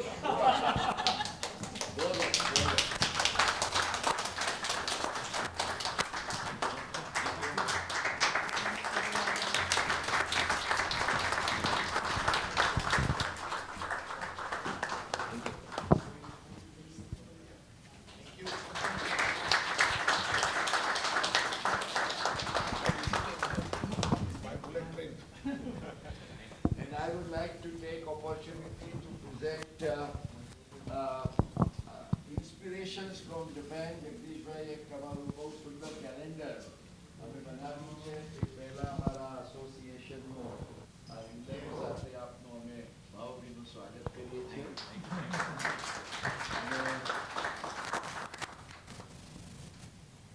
This is a calendar learning life in Indian concepts from the Japanese.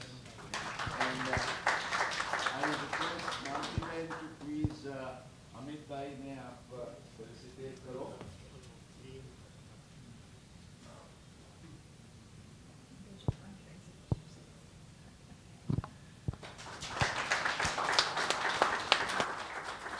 Please present the calendar.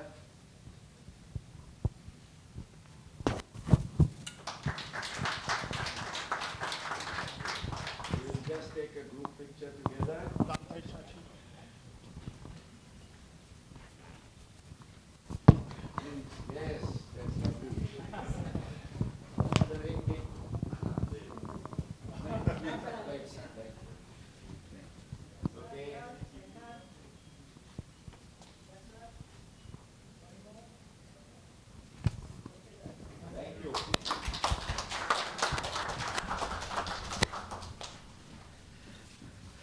So friends, as I was mentioning, this is a wonderful occasion when we have the 16, Jagdishbhai 16 મિત્રો આવ્યા છે શિઝુઓકા પ્રિફેક્ચર અને Hamamatsu સિટીમાંથી. And as I was mentioning to you, this is just the trailer. The main picture is coming in December when we are expecting the Honorable Governor of Shizuoka along with the Honorable Mayor from the Hamamatsu city. And I think we are looking forward to establishing a very close and strong bond between the state of Gujarat and the Shizuoka prefecture. And આજે આપ એનું ભૂમિ પૂજન કરી રહ્યા છો એમ કહીએ તો અસ્થાને નથી, એનો પાયો નાખી રહ્યા છો આપ. અમિતભાઈ, આપને પણ જાણીને બહુ આનંદ થશે કે હમામાત્સુ સિટી જે છે, યુ સી એનું એક અનોખું ગૌરવ અને સ્થાન. ઇટ ઇઝ નોન એઝ, જેમ આપણે અમદાવાદ છે, it is an industrialized city of MSMEs and all that. હમામાત્સુમાં પણ જાપાનના ઘણા ખરા ઉદ્યોગો ખૂબ સફળતાપૂર્વક ત્યાં સેટઅપ થયેલા છે. એટલે આ બે સાથે આજે જે એક આખું આપે જે માહોલ જોયો કે Japanese work culture and experience. We have over 1,000, close to 1,100 students who have learnt Japanese language at our Japan Information and Study Center over all these years. અને હવે અમારું લક્ષ્ય એ છે સાહેબ કે we want our young generation to learn about the Japanese work culture, the business culture, the soft skills. જેની આપણે વાત સાંભળી, કાઇઝેનથી માંડીને ક્વોલિટી, 5S, આ બધું જ્યારે એ લોકો શીખશે, Japanese language શીખશે, તો we have, as was presented, we have 358 Japanese establishments in Gujarat today. So there will be a huge potential for employment and developmental economic growth. એટલે for that, Japan આપણું partner તો છે જ સાહેબ. આપણું metro હોય કે આપણું શિંકાનસેન, સુઝુકી, આનું જે બુલેટ ટ્રેન હોય, સુઝુકીનું જે production, Hayasaka-san was mentioning, and Mr. A.K. Singh, as you were telling, we will be the hub here for exporting all over. ને સાહેબ આપના આવતા પહેલાં એ લોકો બતાવતા હતા કે જાપાનમાં અત્યારે સુઝુકીનું જેટલું પ્રોડક્શન છે એના કરતાં ઘણું વધારે પ્રોડક્શન અહીંયા ગુજરાતમાં છે. તો ગુજરાતનું આ એક અનોખું ગૌરવ છે. આજે આપ બંને આવ્યા છો, અમારા માટે ખૂબ આનંદની વાત છે. ફરીવાર અમે આપનું અભિવાદન કરીએ છીએ. And I am now going to request the leader of the delegation, Mr. Atsuki Rachi, for presenting your greetings on this lovely occasion. A warm round of applause for Rachi-san.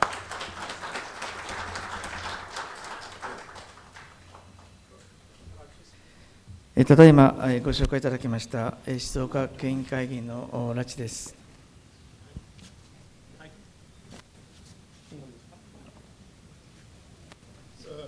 Good evening.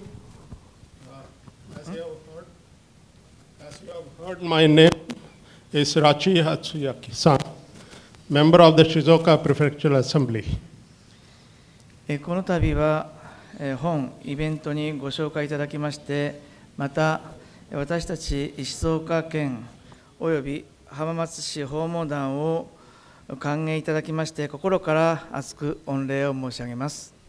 On this occasion, I would like to express my heartfelt gratitude for being invited to this event and for the warm welcome extended to our delegation from Shizuoka Prefecture and Hamamatsu City. Thank you once again from the bottom of my heart. インドは昨年人口が世界最多となり、今後も急激な経済発展が見込まれ、市場や製造拠点、そして人材採用の面で、県内企業のつながりの多い国でもあることから、本県は浜松市とともに、インドとの交流の重要性を認識しているところであります。last year, India became the world's most populous country, and its rapid economic growth is expected to continue in the future. Given its significant connections with local businesses in terms of market, manufacturing, and talent acquisition, we recognize the importance of fostering relations with India and Gujarat in particular, not only for our prefecture, but also for Hamamatsu city. 我々県議会議員も本県とインドとの地域間交流を後押しするため、昨年12月、全議員が参加する静岡県日友好議員連盟を設立し、私も幹事長として本県のインドとの友好親善や交流促進を尽力しております。See, as a prefectural assembly member, I am also committed to promoting regional exchange between our prefecture and Gujarat. Last December, we established the Suzuki India Friendship Parliamentary League, which all members of the prefectural assembly joined, and I have been serving as the Secretary General, dedicating myself to strengthening friendly ties and promoting exchange between our prefecture and India and Gujarat in particular. さて、私ども住む静岡県は日本の真ん中の位置し、昨年登録されてから10年を迎えた世界文化遺産の富士山や、世界で最も美しいワンクラブに加盟している駿河湾など、豊かな自然を抱いています。Now our Shizuoka prefecture, located in the heart of Japan, and is blessed with abundant natural beauty, including Mount Fuji, the World Cultural Heritage Site, and it is celebrating the 10th anniversary since it got the recognition from the World Heritage Organization, is UNESCO. And we have Suruga Bay, which is one of the most beautiful bays in the world, and is also a member of the most beautiful bays club of the world. Hi. また、製造品出荷額は全国で4位と、ものづくりが盛んで、浜松市に本社のある鈴木様をはじめとした多くの県内の企業からイベント事業を展開しているほか、お茶をはじめとする農林水産品の生産も盛んです。Furthermore, our prefecture boasts a strong manufacturing industry, which is ranking 4th nationwide in shipment value, with many local companies, including Suzuki Motor Corporation, headquartered in Hamamatsu, which are operating in India. Additionally, we are prominent in the production of agriculture, forestry, and marine products, such as tea and other commodities. グジャラート州は県内の企業の進出も進み、自動車、医薬品等本県に強みのある産業も発展していることから、本県はグジャラート州との、また浜松市はアメーダバード市と相互にメリットのあるような交流を図っていきたいと考えております。Gujarat state is also seeing an influx of our prefectures, companies, and industries such as automobiles and pharmaceuticals, which are the strengths of our prefecture and are also developing here. Therefore, we aim to promote mutually beneficial exchanges between our prefecture and Gujarat state, and between Hamamatsu city and Ahmedabad city to create a win-win relationship. 最後になりますが、我々の交流の進展に向けての皆様方のご協力をお願いし、また私たちのこれをもちましてのご挨拶と返しさせていただきます。よろしくお願いいたします。Finally, I would like to conclude by requesting your cooperation and support in advancing our exchanges. And I bid you farewell with my deepest heart, and thank you very much.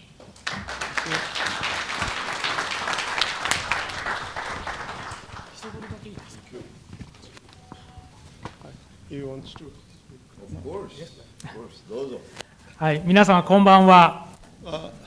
Everybody, good evening.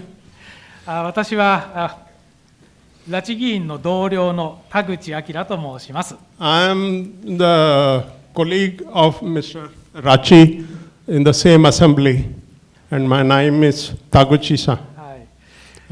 今、拉致が申しましたけれども、昨年度、日印友好議員連盟を設立し、副会長になっています。Since last year, the Indo-Japan Friendship Association was formed last year, and he is the Secretary General and the Deputy President of the association. Thank you. で、同時に私はスズキの社員でもあります。Other than this, I am also an employee of the Suzuki Corporation.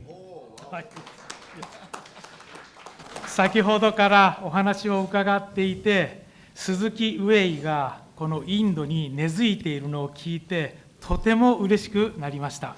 See, whatever I heard from the panelists for the last an hour or so, I'm really moved by the development which the Suzuki has done here and India in particular. 今日午前中初めてスズキモーターグジャラート社に行きました。これからこのグジャラート州と静岡県の関係がますます強固になるよう私たちも努めてまいります。See, this morning I had a chance to visit the Suzuki plant here, and by visiting there, I was really impressed with the development, and what I foresee is that in the future, such cooperation would further take us to great heights. ありがとうございました。よろしくお願いします。Thank you very much. I want to tell you, and I'm sure you understand my Japanese English, as I call it. This is a very short but a sweet visit, I believe. Since you arrived this morning and you are leaving tomorrow afternoon, it's been just about a day and a half. But within this short time, you have anchored a great relationship between the Shizuoka prefecture and the state of Gujarat, and with your colleagues from the Hamamatsu city and Ahmedabad city, and also the Suzuki Corporation and the Ahmedabad Management and the Indo-Japan Friendship Associations. So we look forward to the visit of the Honorable Governor of Shizuoka and the Honorable Mayor of Hamamatsu City in December, when we also want to permanently set up, a Suzuki center here at the Ahmedabad Management Association. So we look forward to your being with us. Thank you very much. Arigatou gozaimashita. Arigatou. Thank you. હવે હું વિનંતી કરીશ Amitbhai, you will please present your greetings. Then they want to make some small presentations of Shizuoka and Hamamatsu. અને ત્યાર પછી જગદીશભાઈ આપના blessings અને good વિશીસ અમે લઈશું. અમિતભાઈ આપણા વેજલપુરના લાડીલા member of Legislative Assembly. Give him a big round of applause. Thank you very much.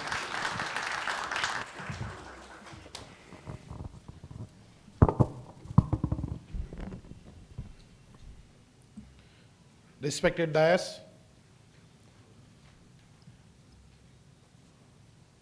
O Janki Deshuka,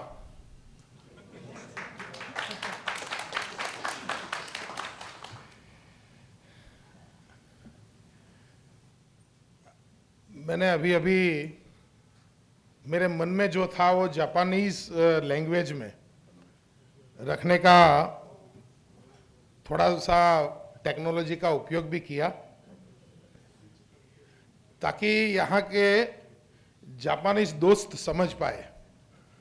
तो थोड़ा सा प्रयास होगा तो माफ करना. अनाता न माची अहमदाबादो योकोशा. हम आपका अहमदाबाद की सिटी में स्वागत करते हैं। अहमदाबाद और हुमामासू सिटी और जो जिस प्रकार से इंडस्ट्रीज बैकग्राउंड पे हम लोग काम करते हैं,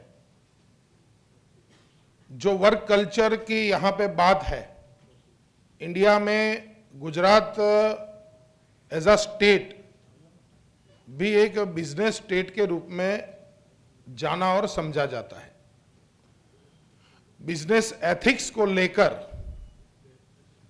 गुजरात के बारे में विश्व के अंदर एक बहुत बड़ा रिगार्ड होता है। जहां पे गुजराती व्यक्ति का जिक्र आता है तो वो स्पष्ट रूप से बिजनेस के साथ इस वर्ड को सीधे सीधा जोड़ दिया जाता है। और सुजुकी का अहमदाबाद डिस्ट्रिक्ट में आना नरेंद्र भाई मोदी जी के प्रयासों को जिस प्रकार से आज 45,000 करोड़ तक इन्वेस्टमेंट यहां पहुंचा हो, तो मुख्यमंत्री के अंदर भी एक गुजराती बिजनेसमैन छुपा है। वो नरेंद्र मोदी जी ने उस समय अपने सफल प्रयासों के माध्यम से आज यहां पे बताया था। उनके उन प्रयासों की वजह से न सिर्फ जापान और भारत नजदीक आए, पर गुजरात के कई युवाओं को उसके बारे में एक रोजगार के माध्यम से अपने सपनों को साकार करने का मौका भी मिला। आज जहां तक वर्क कल्चर की बात है, गुड गवर्नेंस की हम बात करेंगे तो उसका बेस ही वर्क कल्चर होता है। और जापानीज वर्क कल्चर और भारतीय वर्क कल्चर में कई सिमिलैरिटीज है। उस सिमिलैरिटीज के अंदर वक्त को देखे बिना काम करना, लंबे टाइम तक काम करना, अपनी हायरार्की जो है उसका रिस्पेक्ट करना, एक स्ट्रीमलाइन जो ऑर्डर है उस पे चलते हुए ऑर्गेनाइजेशन का सफलतापूर्वक टारगेट पूरा हो, उस दिशा पे काम करना। भारतीय और जापानीज दोनों कल्चर के अंदर ये सारी सिमिलैरिटीज है। हम जब काम करते हैं तब जापानीज और भारतीय कल्चर के अंदर जो सिमिलैरिटीज है कि हम हमारी इंडियन और जापानीज वैल्यूज का हम कॉमनली ध्यान रखते हैं। हम हमारे बिजनेस के फायदे के लिए हम हमारे देश की जो वैल्यूज है, कल्चर और वैल्यूज है, उस वैल्यूज के साथ हम कॉम्प्रोमाइज नहीं करते। हम हमारे प्रॉफिट को कम देखते हैं, हम हमारे देश को ज्यादा देखते हैं। ये दोनों देशों के वर्क कल्चर के अंदर सिमिलैरिटीज है। जब ऐसे दोनों देश जब साथ में आते हैं तब इसमें वर्ल्ड ह्यूमैनिटी का फायदा होता है। हमें एक बड़े कॉज के लिए, जिसको हम वर्ल्ड पीस कहते हैं, उसके लिए हमको मिलकर काम करना है। तो आज आप लोग यहां पे है, इसके आधार पे, और जैसे मुकेश जी ने बताया कि बहुत सारे जापानीज एस्टेब्लिशमेंट यहां पे आए हैं। ये सारे लोग बुलेट ट्रेन, जहां मुझे अभी तस्वीर दी गई, तस्वीर पे माउंट फ्यूजी का चित्र भी है। मैं जब जापान में था तब सारे शिनकानसेन में बैठ के पूरे जापान का दौरा किया। तो शिनकानसेन की वजह से मुझे ये जानने मिला कि जब बुलेट ट्रेन चलती है, मैंने कहा ये शिन ओसाका क्या है, ये शिन टोक्यो क्या है, तो पता चला शिन का मतलब है नया। तो नया टोक्यो, नया ओसाका, तो सारे शहर के 40 किलोमीटर इधर एक सीन टोक्यो है, सीन ओसाका है, बहुत सारे उस प्रकार के शहर बसे। तो जिस प्रकार से नरेंद्र मोदी जी ने यहाँ पे बुलेट ट्रेन को शुरू किया, पहले नदियों के किनारे पे सिटी बसा करते थे, अब वो दिन दूर नहीं कि बुलेट ट्रेन जहां से निकलेगी वहां पे भी नए नए सिटी खड़े होंगे। तो इस प्रकार से ये एक नया रिवर है जहां पे प्रगति बहुत तेज गति से दौड़ेगी। जापानीज कल्चर की जहां तक मैं बात करूं, ये शुरू हुआ 1958 में बुलेट ट्रेन के निर्माण का दौर। 1958 में बुलेट ट्रेन का उस समय के ओलंपिक में लोगों को टोक्यो से ओसाका जाने के लिए ये शुरू हुआ। 1966 के बाद आज 2024 है, उसके बीच में बुलेट ट्रेन में सिर्फ एक एक्सीडेंट हुआ 2005 24 अप्रैल को एक एक्सीडेंट हुआ। उसके बाद सीख लेते हुए एक भी एक्सीडेंट नहीं हुआ। तो ये जापानीज कल्चर है, जो गलती यदि होती है तो वो गलती एक बार है, दूसरी बार नहीं होनी चाहिए। तो ये इतनी बड़ी बात जापानीज कल्चर के अंदर जो डिसिप्लिन है, उस डिसिप्लिन को बुलेट ट्रेन आएगी, मारुति आगे बढ़ेगी, तो उसमें से हमको यदि कुछ मिलेगा तो ये मिलेगा कि गलती तो मानव का स्वभाव है, पर उस गलती को दूसरी बार नहीं दोहराना वो हमारे हाथ में है। तो हम सब यहाँ पे आए हैं, साथ में आए हैं, और दोनों बिजनेस पीपल है, दोनों समंदर के किनारे पे है। गुजरात भारत का सबसे बड़ा समंदर के किनारे पे बसा हुआ राज्य है, और जापान का भी इसी प्रकार से होमामात्सु का 500 किलोमीटर का दरिया किनारा है और हमारा 1600 किलोमीटर का दरिया किनारा है।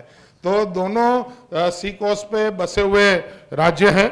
हम दोनों की बहुत सारी सिमिलरिटीज है, उस सिमिलरिटी का एक दूसरे का रिस्पेक्ट करते हुए हम बहुत आगे जाएंगे, बहुत दूर तक जाएंगे, और हम सब मिलकर इस विश्व का बहुत बड़ा कल्याण करेंगे। आप सबका यहाँ पे स्वागत है, और आप सबको महान जापानी सभ्यता को हम और नरेंद्र मोदी जी ने जिस प्रकार से जापान से दोस्ती का जो एक नया संबंध खड़ा किया, क्योंकि मैं पूरे जापान में घूमा, एक भी व्यक्ति इंडियन के बारे में कोई भी बुरा वर्ड बोलता हो ऐसा मैंने कभी देखा नहीं, न सुना। वो भारत को बहुत रिस्पेक्ट करते हैं, ये पूरे जापान से मैंने देखा था। मैं आप सबकी बहुत बहुत आदर से मेरी बात को पूर्ण करता हूं, और आप सबका स्वागत है, और आप आइए और आपके महान कल्चर को लेकर, भारत के महान कल्चर के साथ मिलकर बहुत हम सब आगे बढ़े, यही भगवान से प्रार्थना। Thank you.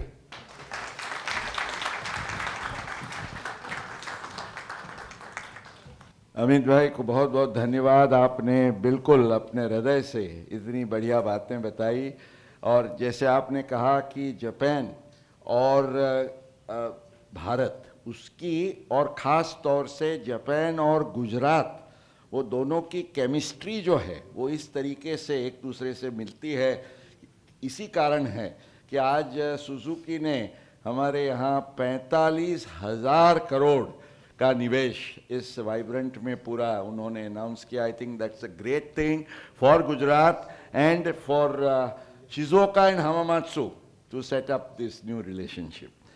तो दोस्तों, we will now move to two very interesting presentations.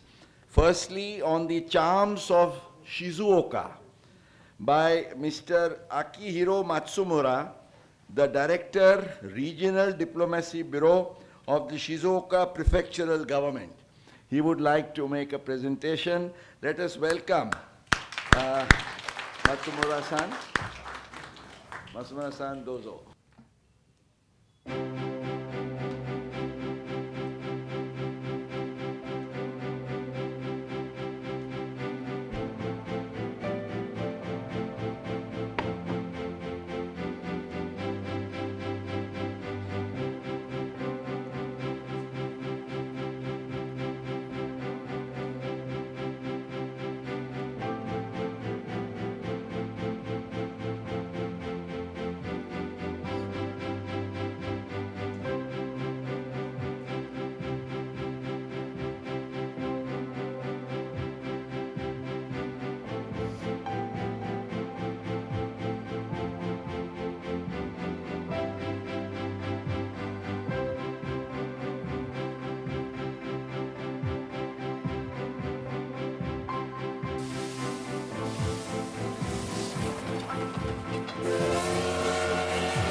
Good evening, everyone.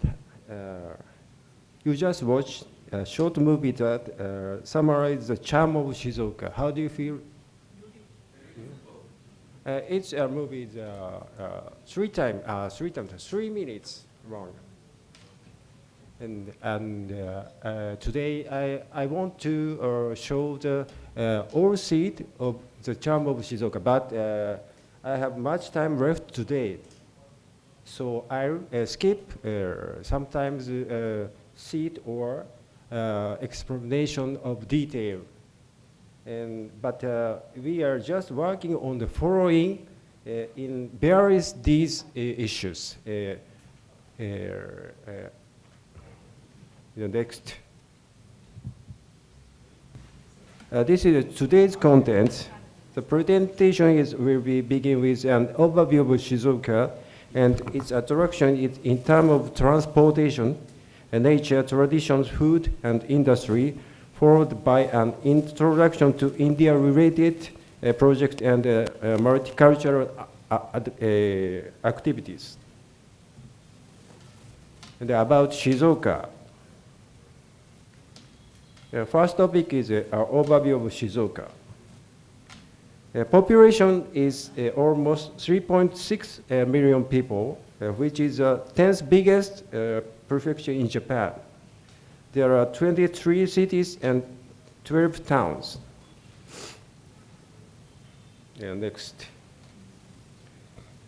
Prefecture has long been an important transportation hub with the Tokaido Highway that in connecting the metropolitan areas Tokyo, Nagoya, Osaka. Manufacturing is also thriving. Manufacturing industry amount for 38.7% of total production in Shizuoka in 2022. Next sheet. Although temporarily stagnant due to COVID-19, the population of foreigners in Shizuoka continues to increase. By last year, we reached almost 106,000 people from more than 120 countries and regions. This graph. Many people of foreign origin, mainly from Brazil, Philippines, and Vietnam, are active in the manufacturing industry, major industries in Shizuoka Prefecture.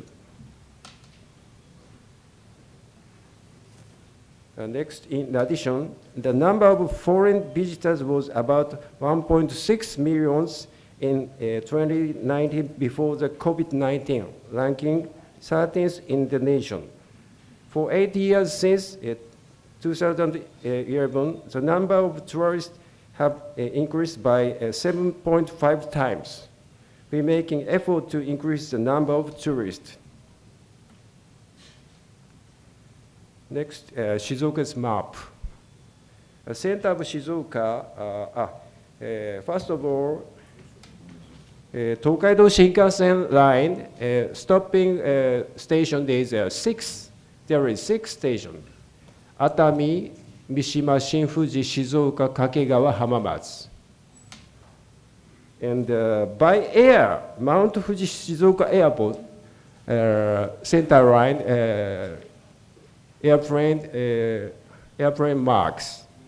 By air, Mount Fuji Airport, which opened 2009, offer direct flight to Seoul, South Korea, and Shanghai, China, Hangzhou, China. By sea, regular containers routes from Shimizu and Omaezaki ports located on the Suruga Bay serve the world.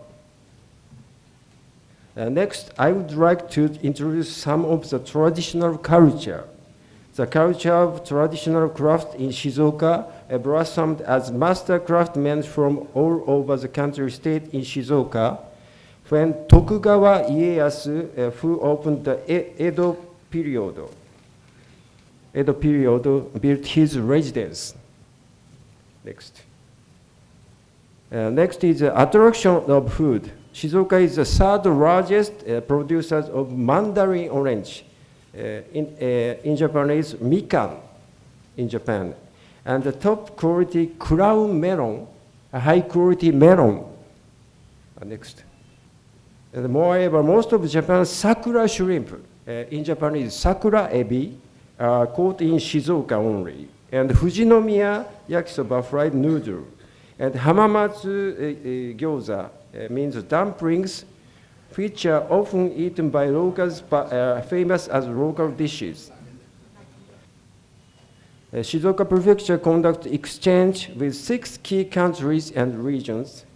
With China, Mongolia, and South Korea, we conduct friendship exchange among local governments, and with Taiwan, we attract tourists and exchange high school students. We have established representative office in China, South Korea, Taiwan, and Southeast Asia, concretely Singapore. And prefectural staff members are engaged in various activities there, such as promoting tourist, prefectural product, and trade. We are planning to establish good relationship with India in the near future. I will introduce a job fair in order to attract more workers from overseas to companies in Shizuoka Prefecture. We are holding a job fair starting in 2019. In addition to Mongolia, Indonesia, and Vietnam, we had held online job fair in India from 2022. In conjunction with the job fair, we have created a PR video on YouTube featuring Ambassador Sir Shibi George and persons from India who works in Shizuoka Prefecture, like this. Next, the table shows the number of companies participating in the job fair and the number of applicants and job offer. I want to speak especially events. Mount Fuji Shizuoka Cricket Cup was held in Fuji City in Shizuoka Prefecture for the first time in February in this year. There is a first cricket field in Japan, in Fuji City. Many cricket lovers from India participated in the event, about 80 people. And in cooperation with the Embassy in Japan, we held India-Japan Partnership Shizuoka in May this year to promote and deepen mutual understanding between India and Shizuoka. About 240 people from Japan and India took part in the event. I made a presentation on the attractiveness of our prefecture's nature and food, support for the success of foreign professional human resources and multicultural initiative. From Shizuoka, Suzuki Motor Corporation and Shizuoka Gas Co. Limited also made their presentation, and from India, in text to be, the Gujarat State Investment Agency also made a presentation. We had an exchange meeting after the event, which contributed to provide an opportunity for participants to build network and to promote product of Shizuoka Prefecture through providing refreshment and other food items, begin taking into consideration eating habit of Indian people. Next issue is supporting for foreign residents. This issue is next article. Hamamatsu City explains. Skip this seat. This photo is a typical exchange Shizuoka person and foreign peoples. Left side above photo is called in Japanese mochitsuki. This is all. I finished all my presentation. Thank you for your kind attendance. Thank you. Thank you so much. Thank you very much for this lovely presentation on the charms of Shizuoka, Masumura-san. And we now wish to have a brief presentation from the Hamamatsu, Director of the Industrial Department, Hamamatsu City, Mr. Hideki Kitajima. Please welcome him. when he makes a presentation on the intercultural city Hamamatsu. Dozo. And soon after his presentation, we all look forward to the wonderful message from our honorable guest of honor, the Minister of State. Thank you. Hello everyone. My name is Hideaki Kitajima, Director of the Industrial Department at Hamashiti Hall. I'm truly grateful for the opportunity to present to you all today. In my presentation, I'd like to briefly introduce Hamashiti and the India-related project that the city is currently carrying out. Firstly, an overview of Hamamatsu City. As of April, Hamashiti has a population of 786,792, the largest in Shizuoka Prefecture, and an area of 1,558 square kilometers, making it the second largest city in Japan. It is located roughly halfway between Tokyo and Osaka. Hamamatsu is said to be a miniature version of the country, as it has urban regions, plains, coastal regions, and mountainous regions. Now, I will move on to explain the strengths of Hamamatsu. Firstly, as I said previously, it is called Japan's microcosm. Second, is the second largest city in the Chubu region and has an array of fundamental urban resources. Third, it has good transportation links and is in an excellent location. Fourth, it has a culture of tolerance and citizenship, meaning that it is open to accepting new people. In addition, Hamamatsu also has some of the best child rearing and medical care systems in Japan. Hamamatsu is birthplace of many internationally successful companies. The region has created numerous entrepreneurs in the field of music, transportation equipment manufacturing, photonics, and electronics, thanks to its adventurous Yaramaika can-do attitude. In this next section, I would like to talk about Hamamatsu's policies for foreign residents. As of January 1st, 2024, there are approximately 29,000 foreign residents living in Hamamatsu. In particular, there are 9,797 Brazilians, the highest number in the country, and Indian residents rank 9th, with 445 Indians residing in city. Over 70% of foreign residents in Hamamatsu hold the status of residents, which enable a long-term stay, such as a permanent resident or a long-time resident. As a new initiative this year, we will provide support for the daily lives of foreign residents and for companies that employ foreign personnel.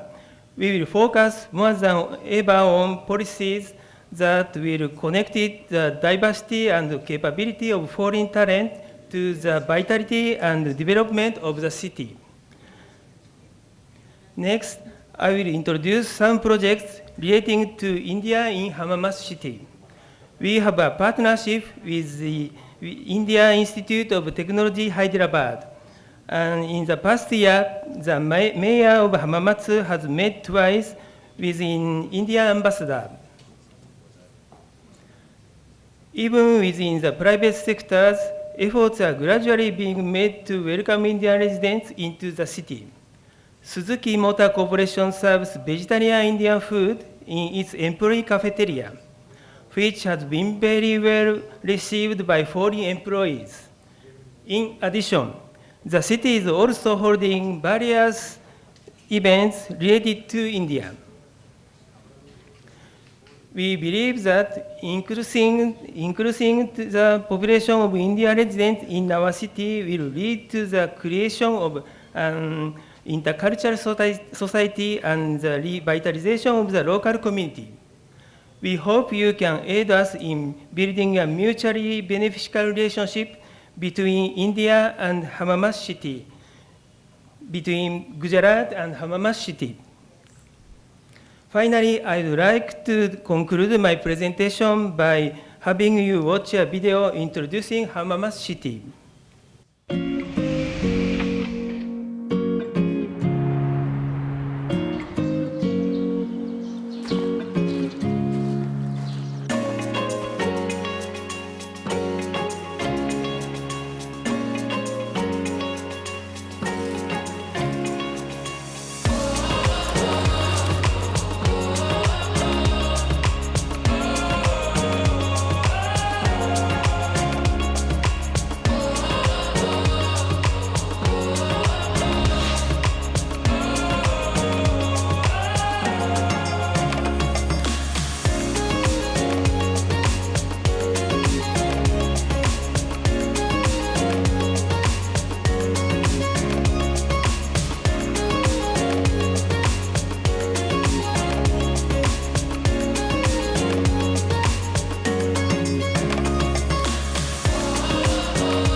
Thank you for today.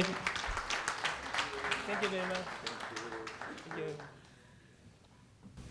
અને આપણે જેમની ખૂબ આતુરતાથી રાહ જોઈ રહ્યા છીએ, હું વિનંતી કરીશ માનનીય મંત્રી શ્રી જગદીશભાઈ વિશ્વકર્માજીને. જગદીશભાઈ, આપ પધારો. અમિટ્સ ધ બિગ રાઉન્ડ ઓફ એપ્લોઝ. અને જગદીશભાઈ અહીંયા ઉપસ્થિત રહે અમારા માટે વિશેષ આનંદ અને ગૌરવ એટલા માટે છે કારણ કે જે સાહેબ શિઝોકા ને હમામાત્સુ લાવી રહી છે ને એ તમે અહીંયા વર્ષોથી એનું સંવર્ધન કરી રહ્યા છો. પ્લીઝ. Thank you.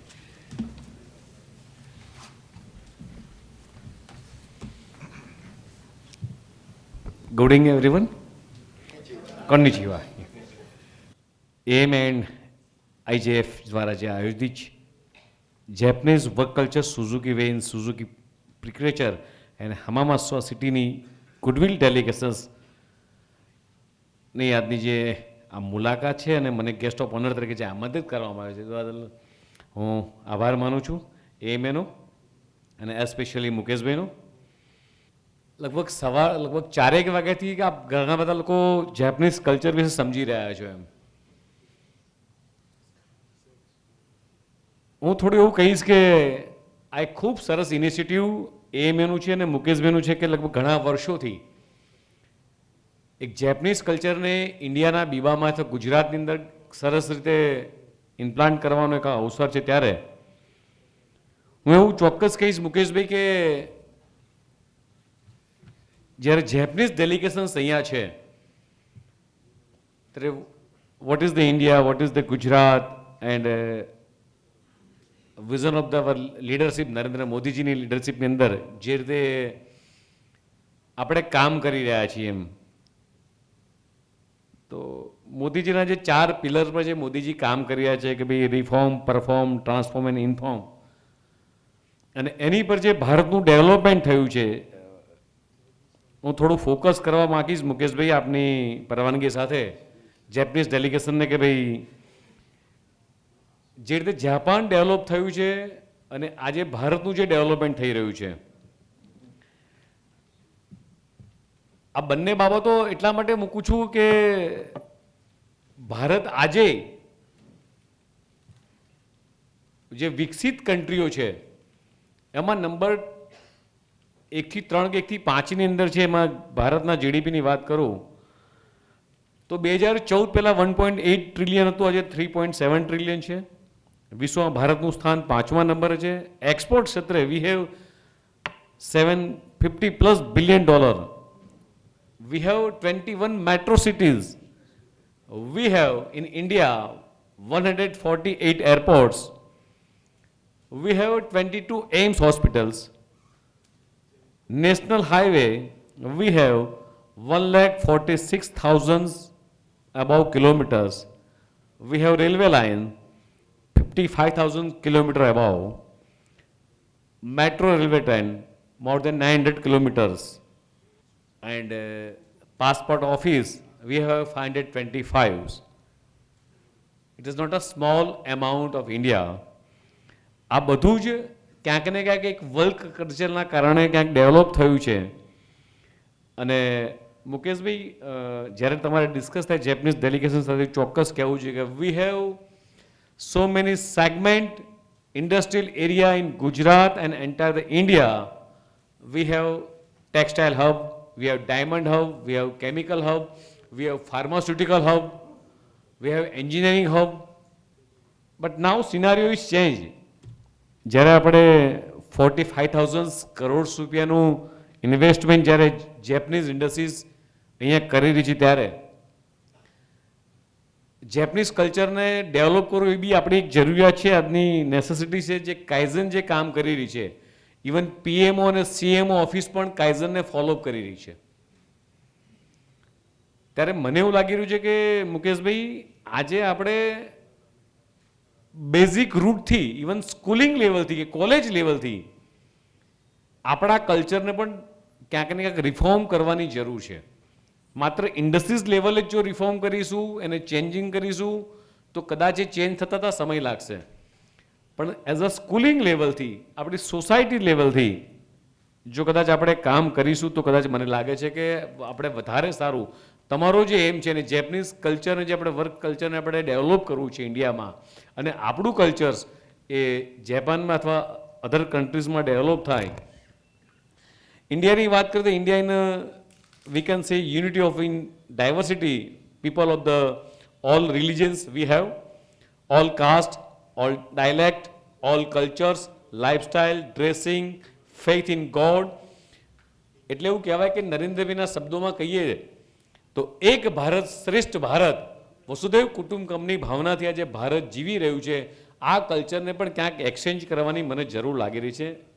સાથે સાથે એવું કહીશ કે India work culture is the spread by the country in diverse in history, culture and the economy in the landscape, family oriented, hierarchy like, flexible, result oriented, team oriented and respect the traditional. આ બધા જ culture સાથે આપણે પોતે કામ કરી રહ્યા છીએ અને જેપનીઝ કલ્ચરને આપણા કલ્ચર્સના કમ્પેરિઝન્સ જે તમે કેલેન્ડર્સ આપ્યું છે એ કેલેન્ડરના માધ્યમથી અધરવાઇઝ ડેઇલી રૂટીન લાઈફની અંદર આપણે ક્યાં એડોપ્ટ કરી શકીએ તો કદાચ એ વધારે સારી રીતે આજે જે આટલો ક્રાઉડ છે લગભગ 85 લોકો આપણા હોલની અંદર છે મુકેશભાઈ. કદાચ આ જે મેસેજ આજનો જેપનીઝ વર્ક કલ્ચરનો અને ઇન્ડિયન કલ્ચર્સનો ઇન્ડો જેપનીઝ જે કહીએ છીએ એ માસ્ક મોમેન્ટ સુધી જો પહોંચાડવો હશે આપણે તો બેઝિક સ્કૂલ લેવલથી લઈ અને કોલેજ લેવલ સુધીમાં આપણે એને ઇમ્પ્લાન્ટ કરીશું એને પ્રોપરાઇઝ કરીશું તો જ જે તમારો મોટો છેલ્લા 50 વર્ષથી જે તમે મહેનતને એફોર્ડ કરી રહ્યા છો તો જ કદાચ આપણે સારામાં સારી રીતે કામ કરીશું. સાથે સાથે જેપનીઝ કલ્ચરને પણ મારે કહેવું છે ડિપાર્ટમેન્ટને પણ કે we have a CM dashboard in the first time in the India. May be કદાચ બીજી કન્ટ્રીમાં અથવા બીજા સિસ્ટમમાં હશે કે નહીં ખ્યાલ નથી પણ ગવર્મેન્ટની ફાઇલ કઈ જગ્યાએ ક્યાં રૂટમાં ફરી રહી છે ત્યાં સુધીનું systematic work A government of ગુજરાતમાં થઈ રહ્યું છે કે કયા કલેક્ટર પાસે કઈ ફાઇલ છે, કયા સ્ટેજે કયો પ્રોજેક્ટ છે.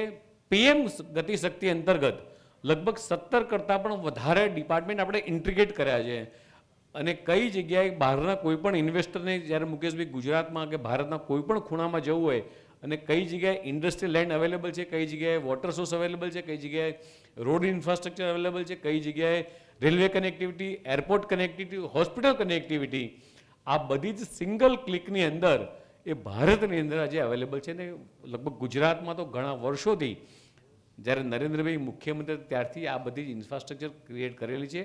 હવે ક્યાંક ને ક્યાંક વર્ક કલ્ચરને લઈને ચોક્કસ તમારા જે એફર્ટ છે આપણે બદલાવાની જરૂર છે. હમણાં જ હું ને અમિતભાઈ ડિસ્કસ કરતા હતા કે જેપનીઝને જે બ્યુરોક્રેસી છે એ ભારતની અંદર પણ અને ગુજરાતમાં પણ આ બ્યુરોક્રેસીનું કલ્ચર કઈ રીતનું છે. આપણે જે બદલાવ લાવવો છે ને બદલાવ તો માત્ર ઇન્ડસ્ટ્રીઝ લેવલે બદલાવ નહીં લાવી શકીએ, એજ્યુકેશન લેવલે, કોલેજ લેવલે અને બ્યુરોક્રેસી લેવલે પણ તો જ આપણે સાચા અર્થમાં આજે ટાઈપ કર્યું છે અને જેપનીઝ વર્ક કલ્ચરને આપણે તો જ સારી રીતે એડોપ્ટ કરીને નીચે સુધી ઉતારી શકીશું. તો જ આપણે જે રીતે નરેન્દ્રભાઈ એફોર્ડ કરી રહ્યા છે, માન્ય ભૂપેન્દ્રભાઈ એફોર્ડ કરી રહ્યા છે, માન્ય અમિતભાઈ શાહ એફોર્ડ કરી રહ્યા છે કે ભારતને સર્વશ્રેષ્ઠ ભારત બનાવવું છે તો આપણા બધાના આ પ્રયાસો તો જ આપણને સફળતા આપશે એવું મને લાગી રહ્યું છે. સાથે સાથે એવું કહીશ કે why people come in Gujarat because we have a good opportunities. Why people stay in Gujarat? એવું કહીશ કે because Gujarat is a safest state. Why people invest in Gujarat? એવું કહીશ કે because Gujarat have a policy driven state. And why people think about Gujarat? Because of business friendly state, good governance and a stable government and fast thinking decision of Gujarat. That's why people are coming in Gujarat. Thank you all of you. Arigato gozaim.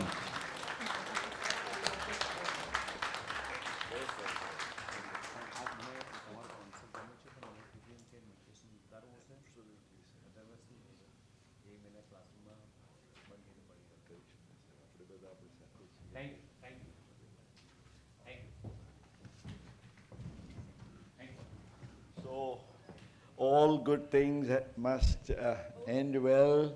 I think this has been a wonderful 3.5 hours of interactive sessions, 3 sessions with so much to enjoy.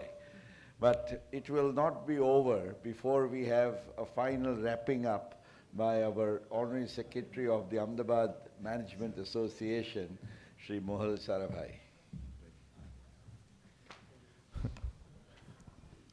Namaste, konnichiwa, good evening. If you look at our poster of AMA, it says, making Gujarat the mini Japan of India. But today I think AMA is the mini Japan of Ahmedabad. And thanks a lot for that for Mukesh Bhai, who is the Honor Consul General of Japan in Gujarat. I think this is incredible that 50 companies or so are already there in Ahmedabad, in Gujarat. Japanese companies was one of the slides. There was also a slide today about the migratory birds working as a team. But if AMA and this type of symposium that Mukesh Bhai has organized and AMA has organized can really triple or 5 times or 10 times in amount of investments, because you can see how much synergy there is between our cultures, our countries, etc. So on behalf of AMA, I'm the Honorary Secretary, I extend my heartfelt gratitude to each one of you who has come and joined us for this 3-hour symposium, or a little over 3-hour symposium on the Japanese work culture. I want to thank our guest of honor, Jagdish Bhai, our Honorable Minister of State. બહુ ઉત્સાહથી તમે જે કીધું બંને અને અમિત ભાઈ MLA from Agela, it was really good that in this we have industry, we have government, we have education, and we have embassy people from Japan. So I think the audience learned a lot from all of this. And AMA is committed to playing a strong role in strengthening the Indo-Japanese culture and Indo-Japanese relationships. I also want to thank the Indo-Japan Friendship Association, Embassy of Japan, JETRO, it was nice to hear from you, Indexed B, of course the Suzuki Motor Corporation, the Maruti Suzuki companies both in India and in Gujarat, and the goodwill delegation of Shizuoka Prefecture and learning the beautiful city of Hamamatsu City. So thank you very much. That was a great presentation. We are thankful for Suzuki to have this Make in India, to really embrace it, and we look forward to many more Japanese companies doing the same for our wonderful state. Thank you very much, and thank you for being part of this event.